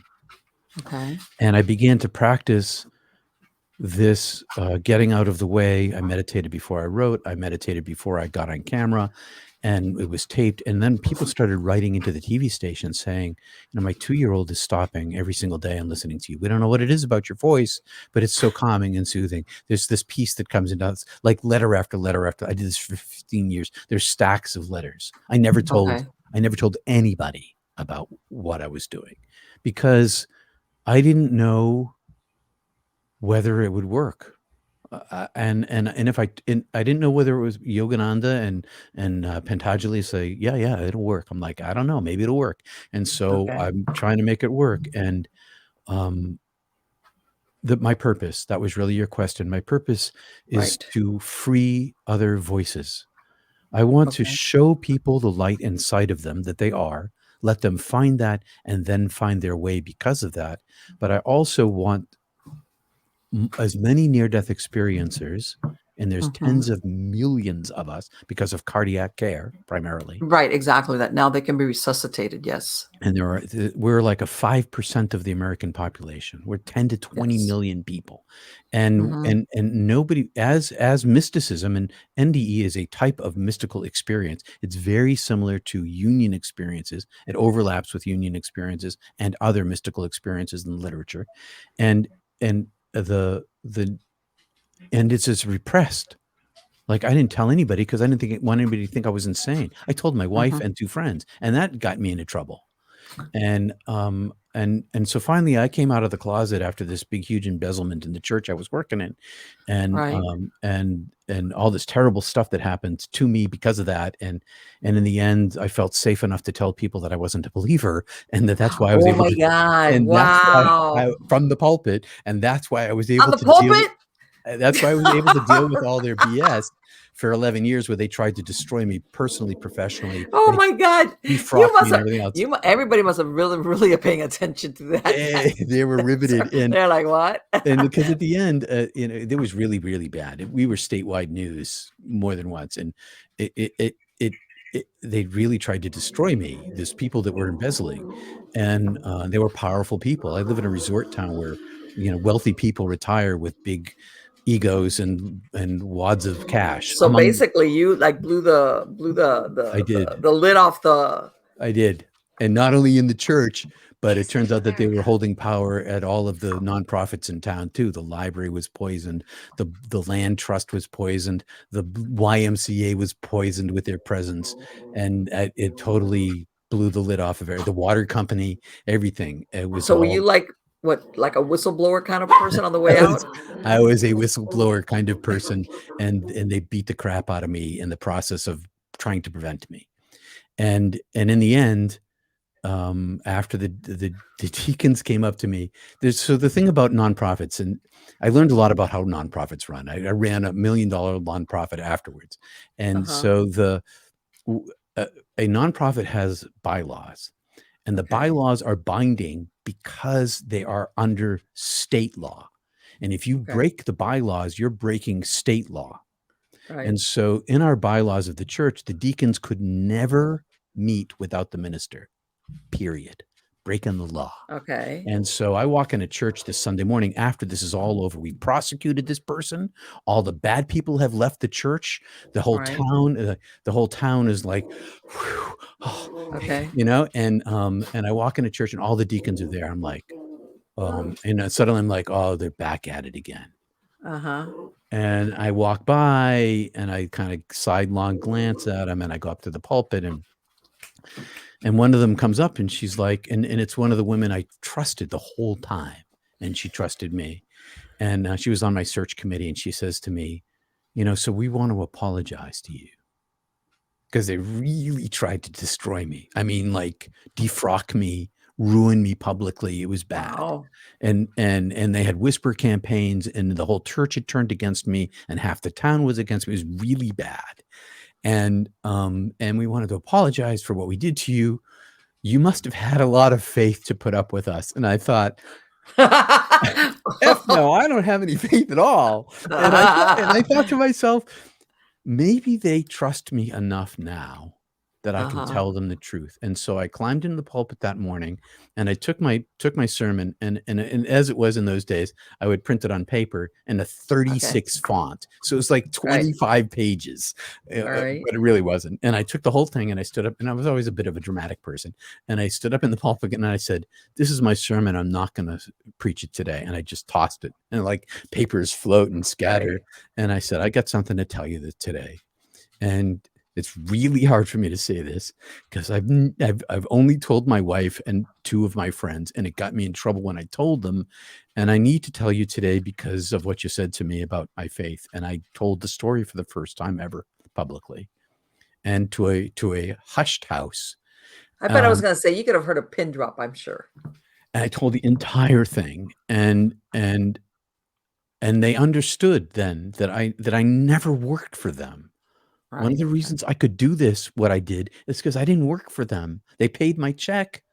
That's it. I work for the divine. I have worked for the divine since I came back. And I knew that it was my job since I was a kid. And so I was always like, during this entire process, the four couples that were behind, that were protecting themselves from their own previous embezzlement in the church that they had done in the previous decade, were protecting the current embezzler. And one of these four people is still in jail, in prison. So that sounds like a long-term kind of thing. This is a long-term poison, decades. Wow. And so I was a disruptor from the very first trustees meeting, when I said, "What's up with all the missing money?" And they freaked out. It was like spittle in my face. An icebreaker. Oh my God. It was paper scattered. People stood up. They were shouting and screaming, and people pointing at me. And what do you know? That should have been your first sign right there. I resigned. I resigned in 9 weeks. I sent a letter of resignation, and there was a certain cohort of good people in the church who said, "We know there's a problem. We know it's not your fault, but we need you to stay here, if you will, to help us find out what it is." And so then 9 weeks later, I resigned for the second time because it got even worse. And I could tell you why that happened. And they're like, "No, please, please stay with us." And so there was like a dozen people in the church who were my allies. I wasn't alone, but I was definitely the point person. And so after I told this story to the congregation, and why I am not a person of faith or belief, but I am a knower of the divine, and that's what gave me the power to do everything I did in this time. And it wasn't just the embezzlement. I did a huge amount of social services. There was somebody, and I don't know who this person was, who gave me $10,000 a year in a restricted fund to help the poor. Oh, like an anonymous donor kind of thing? For a decade. And because I helped the poor.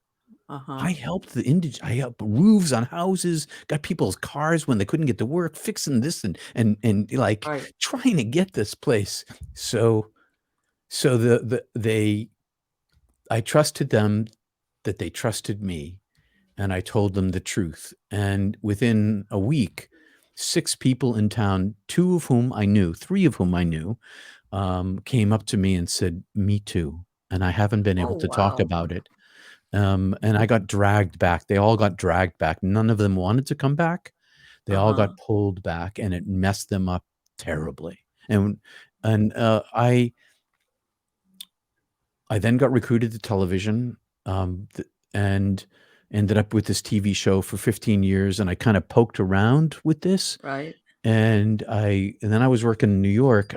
There was a Hallmark Channel had an offshoot called Faith and Values Media with the National Council of Churches. And I got involved in this national level of media, and I was meeting with all these heads of media production for all the major denominations, all the major offices. And I was like in New York all the time working with these people. And they started Okay. giving me tons of money, hundreds of thousands of dollars to produce material for them. And so Okay. one night we're all down, and this was up on 121st Street in the God Box, if there's any New Yorkers in your crowd, and near the cathedral. And we're somewhere downtown at dinner, and we're all drinking. We're all having. I'm not a drinker, but if I have too many drinks, I start to talk. And so I'm sitting, and there's like 15 people at the table, and I'm in the middle, and I'm like, oh yeah, I died. And they're all like silence, and they're like, Uh-huh. tell us the story. So I told them the story, and then they said, look, we'll produce your book trailer now Okay. if you promise to write this book. All right. And so they did. They produced a book trailer before my book was even written, and I wrote the book. And scary, I'll tell you. I'm not afraid of dying at all, Mm-hmm. but it's a little nerve-wracking when my writing was going to be critiqued. Well, I bet. Yeah, sure. And so I came out with this book, and it became it worked for me. It worked for everybody, and now I died again in 2015 of a heart attack I after was gonna. after running 5K the day before. Hey. And after that, the TV station, while I was in the hospital, a new corporation bought the TV station and canceled my show. And they Wow. gave me 18 months to close it down, and because they were so good to us for 91 years, I was the fifth guy at the helm of this thing. Mm-hmm. I kept it a secret because I'm very good at keeping secrets. I Okay. kept it a secret from the audience and from everybody, as we closed it down. But in this process, every single time I die or have a mystical experience, my personality gets shattered and I get reassembled. I'm still me, but Right. I'm also different. And so after the second death, I'm all in. I chose to come back a second time, this time for my granddaughter, who Okay. had, which is another complicated story. But I came back all in. And All part of my right. being all in is to try to help other near-death experiences raise their voices privately and in the public square so that we Mm-hmm. can normalize mystical experiences, or what people commonly call spiritually transformative experiences, so that we can talk about these things and not fear for our jobs or for our Sure. family relationships. And maybe then have a capacity, because we are so many of us, tens of millions of us, maybe we can be an influence, a nudger in the world. Right. As far as, let The me ask you, future of humanity. what would, considering everything that you had, and it's funny when you said I didn't tell that guy was out there because he was an atheist. Like, in other words, at that point, if I try to explain this, what happened, he's going to say, "Yeah, that was the hypothermia, He's going to say you're an affecting your idiot. brain." You're an Right. idiot. That was nothing. Yeah, that was like, yeah, that was your brain, whatever, doing its thing, and it just like flipped out, and you thought, you know. Yeah. So, have you had the? I'm sure you've run across atheists, Oh, or some of my agnostics, best or friends are atheists. So yeah. the year before this happened, I went on a 100-mile hike on the Appalachian Trail in Massachusetts in March in the snow. Hmm. And the guy I was with, who ended up as a professor of anthropology at University of Texas, and the and the guy who is the on-site forensic guy with a long ponytail for the Texas Rangers. So it's like Okay. this very interesting person. Anyway, he's still an atheist, and he's Uh still my huh. friend. Sure. I And know. because I'm not a believer. I don't need anybody to believe me. I kept my secret, not because I was afraid people weren't going to believe me, but because I thought they were going to think I was crazy. Right. And I needed my profession, and to Sure. earn a living. I had a family. I couldn't risk that. Hmm.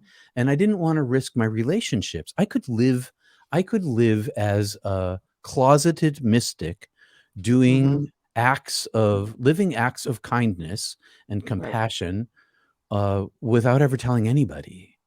And Right. so I lied on my ecclesiastical council before I got ordained. I lied and Well, said I was a believer. you know what? But then at the same time, I'm gonna say because of that lie, you yourself said, "I was given money." In other words, Oh, I was to help others. How's that? immensely, immensely. And so after all of this happened, and there were a lot of other things. I have a bazillion stories. I've been shot at. Someone tried to kill me. I've been held at gunpoint. I've been threatened. I helped take down a murderer. It's like I'm always, and my Okay. poor wife. This is all because I'm in this clergy position and I'm able to do these things. And Okay. so my poor wife was suffering with the drama of it. It's always my life was Okay. endangered. I can't She tell you must have how been many very times. worried. All the time. It's like being married to a cop. Yeah. And then when I went into television, all of that calmed down. I was no longer in the front line anymore. She must have Uh, thought, "Okay, never again. No more, no more, no more church stuff, all right?" yeah, and she was never really. She was a person of belief and faith, but never in a standard sort of way. She's a spiritual Mhm. person Sure. who tolerated because she doesn't understand me. Mhm. Really, the only people that understand are the people who had this something similar happen to them, and it's Okay. because and I can't explain it to people. I try. My whole life is about communication. Like on my LinkedIn page, the thing that I do is communication. I'm a communicator. That's the Okay. bottom line of what I do. But nobody, unless it's happened to you, it's sort of like being a parent. You can read all the books about parenting you want. You Oh, can yeah. even be around babies and kids, but you never know what it is until that happens Oh, to you. no, no, no, no, no. Yeah. That's one of those experiences everybody will tell you their story. You never get it till you're there. That's That's it. and that's what this is like. And so I was alone in my world, with only my books and the ancient dead dusty people to be my peers Mhm. until I went to the International Association for Near Death Studies. And Okay. once I started working with them, I found my peer group. And then I Mhm. realized I came out of the closet as a near death experiencer, but really I'm a mystic. I've been having mystical experiences all Right, I my was gonna life. say before you had your near-death experience, you were already having these out of Right. out of body things. But it was safer to come out as a near death experiencer in the early 2000s than it was to come out Oh, as a mystic. yes, I believe So that. now I'm trying to come out as a mystic because I raised because I got nothing to lose. I have nothing to lose. I mean, I I I need to earn a living, and I could Sure. lose that. I could lose my house. But Right, in right, terms of right, but in terms of my eternal nature, I right. know I live knowing every day I'm not from here. And every day I see light inside of everything. Everything here is crude for me. I know that I am not myself, and I know my Okay. eternal nature every moment of my life, and it's normalized for me. So I live I live ready to die all the time. I was gonna say, it's almost sounds like, when somebody is homesick, like, "I'm here, but I really, really wanna be over there because that's home, but I'll just stick it out here because" I'm sticking it out because I know oh, my time's coming. well, it comes to everybody, doesn't it? It does. Nobody gets out of here alive. So Yeah, it's like, that's it. Peter, let me tell you, I was when you were telling me that story about the thing on the mountain, I was like, "Oh my god, what does he do? Does he fall off? How does he get out of that?" It was like, and then that thing that you said that after you come back out of this rope finally disentangles itself, whatever. it was either a miracle or the way I fell that last time, or maybe both. I don't know, All right, but it just pulled free. predestination, or I Yeah, mean, it was something. like, okay, how much of this was, The angel let go. Oh, he's back. Ha! hey, yeah, no, okay, he's back. Yeah, let it go. All right, we did that. That's incredible, isn't it? Are you going to Are you well, let me ask you something. The books that you've written, does any of them include that story or what happened there? It does. It's the second book is an international bestseller called Heaven is Beautiful: How Dying Taught Me That Death Is Just the Beginning, and that's the one that's been optioned for a film. My first book Okay. is a collection of my TV stories, also a bestseller. And my third book, my the movie was optioned. The book was optioned contingent upon me writing a third book. So Oh, my so they want like already like a sequel kind of thing, right. So ready in the wings. the third book is now after writing, and they've changed my writing style. It's been a long process. The second book, The Heaven is Beautiful, is act 2 of a 3-act screenplay, and they needed act 1 and act 3 with Okay. a cliffhanger ending. True, of course, everything is gonna about my life. It's Right. real. So I'm closing in on the end of writing the 5 chapters that they need to make this movie. At which point I'll go to my new literary agent. I'm with a new literary agency, thank God. And my last one was great, but this is so much better. Okay. And try to get this book out in the next year if I can. Okay. Finish writing. I have 20 chapters to write, and then hopefully I expect it will precede the movie, because movies take a long time. And then either it'll be a movie, hopefully with a sequel, that's what they're planning, or Okay. it'll be a 3-season series, which is the option that they're giving, that they gave themselves in the new contract that I just Interesting. signed. And you know why? Because I'm sure, well, obviously you do know, because if you worked once, sometimes you look at these series from the 90s and they had like 20 episodes in a season. And nowadays, even when they do series, the seasons are very short. As far as if you get 6 episodes, 13 to 14 usually. No, that was what you were saying. So right. No, sometimes no, there's no. I'm 6 and just saying 8. it seems like Yeah. now, what episodes, if you want to call them episodes or whatever, it's like the seasons are very short, like the storyline. Yeah. Before, you used to watch shows from the 90s and 80s and you would have like 20 episodes in a season. Money. And now it's like, okay, that's it. What happened? I'm waiting. I want to binge on this. It's too expensive. They cut you off. It's really expensive. It's when I worked in television, like a local TV station. Right. News Center, Maine is where my office was. We were not a 501c3 nonprofit sistered in. So I was inside the corporation all the time, and I was working in New York with people in Bravo and Hallmark Channel and a bunch of other stations, other networks. It's really expensive. I couldn't believe how expensive it is to make the 2-minute shorts that we would make. 2-minute shorts would cost $5,000 each. Wow. Yeah, like And that's 2 minutes. Mind-blowingly expensive. Okay. And the TV station, it was folded into their production costs. But when I was working in New York, they were giving me, I was writing grants. They weren't giving me the money. I was writing grants to them, and they give me hundreds of thousands and hundreds of thousands of dollars to produce a series of videos. But I get $100,000 and produce, I don't know, I can't remember the numbers. It's too long ago now, but a bunch of productions that were like $3,000 to $5,000 each. Oh my God. Right. I know what you're saying as far as a cost comparison. Yeah, it's crazy.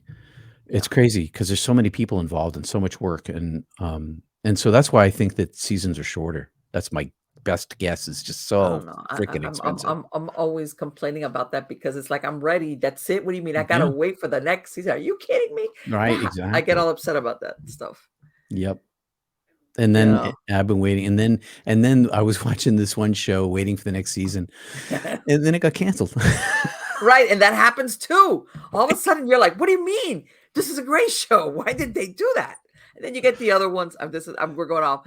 It's like, okay, you guys, you needed to have ended this a long time ago. You don't know where to go with this story anymore. I don't know. I'm sure you've run across those storylines where it's like, rest in peace, let it go. That's it. No more. Like it's over. Kind of deal.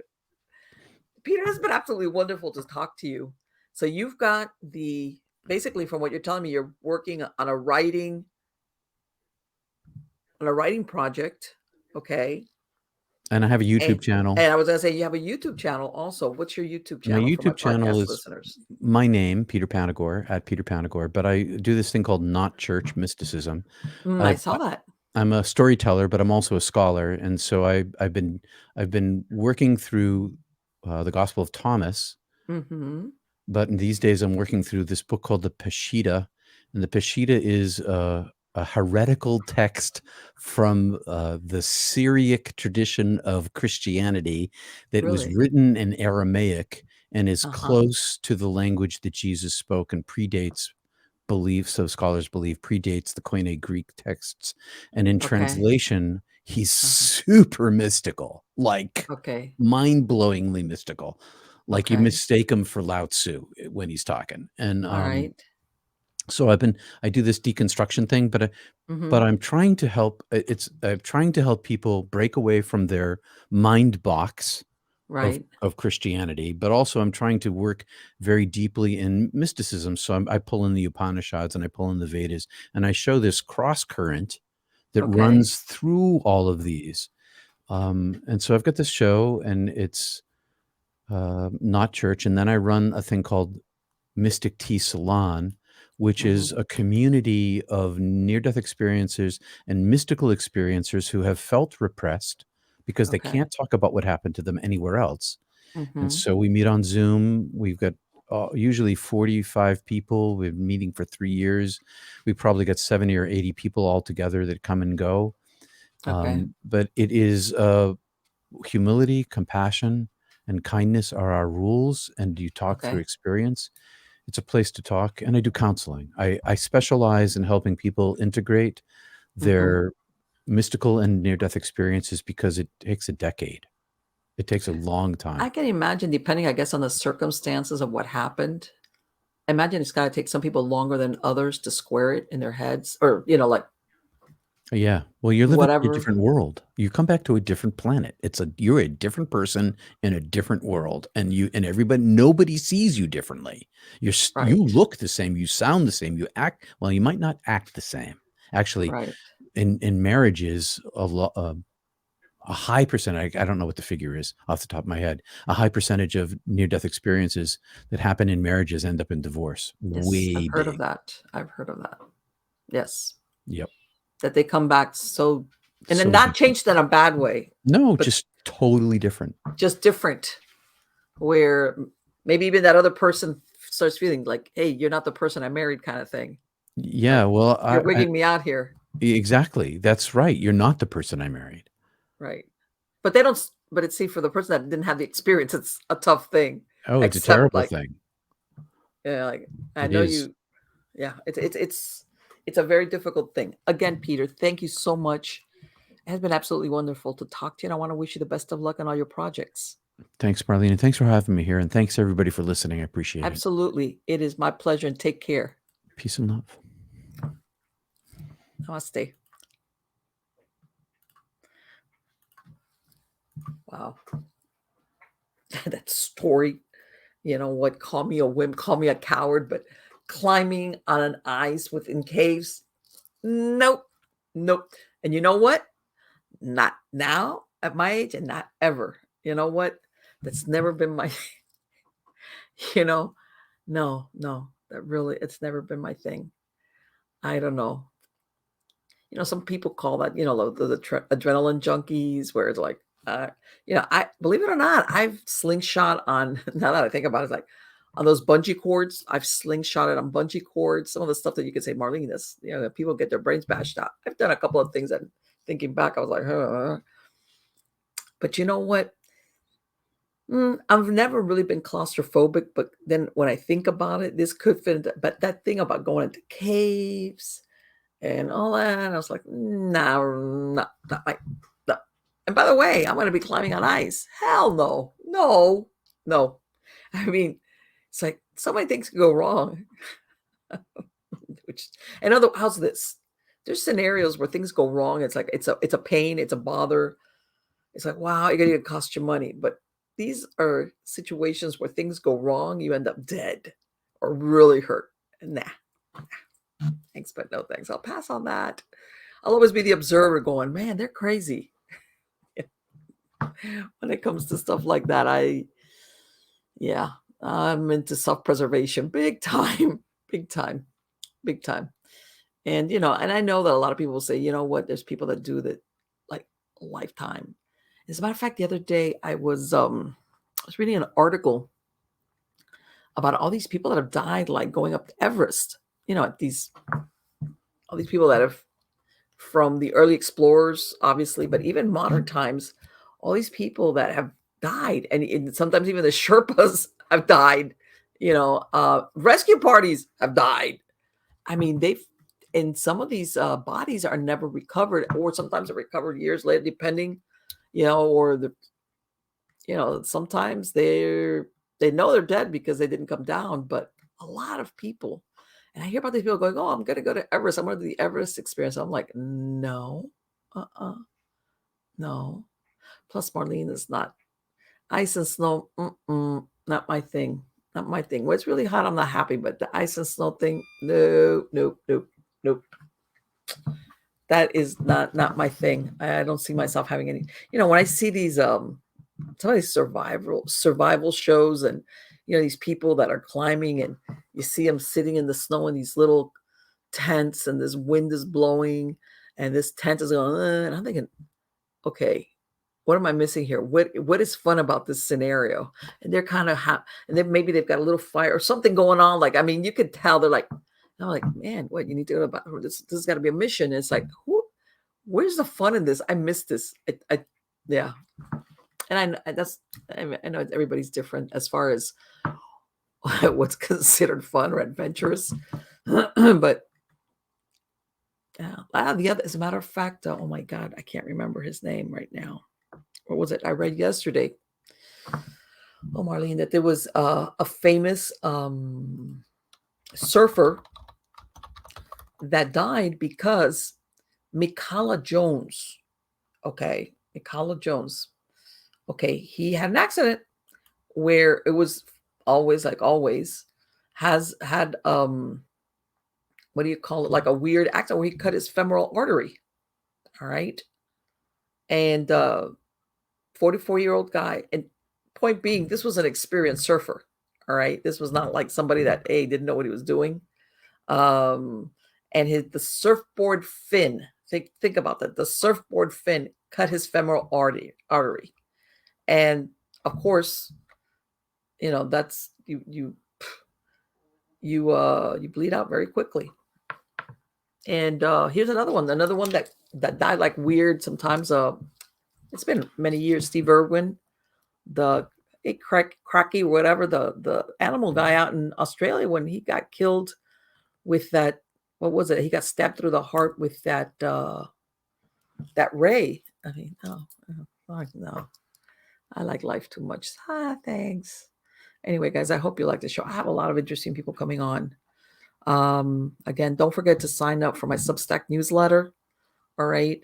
And of course, links to everything is on miamighostchronicles.com, mpellicer.com. Don't forget supernaturalstorytime.com.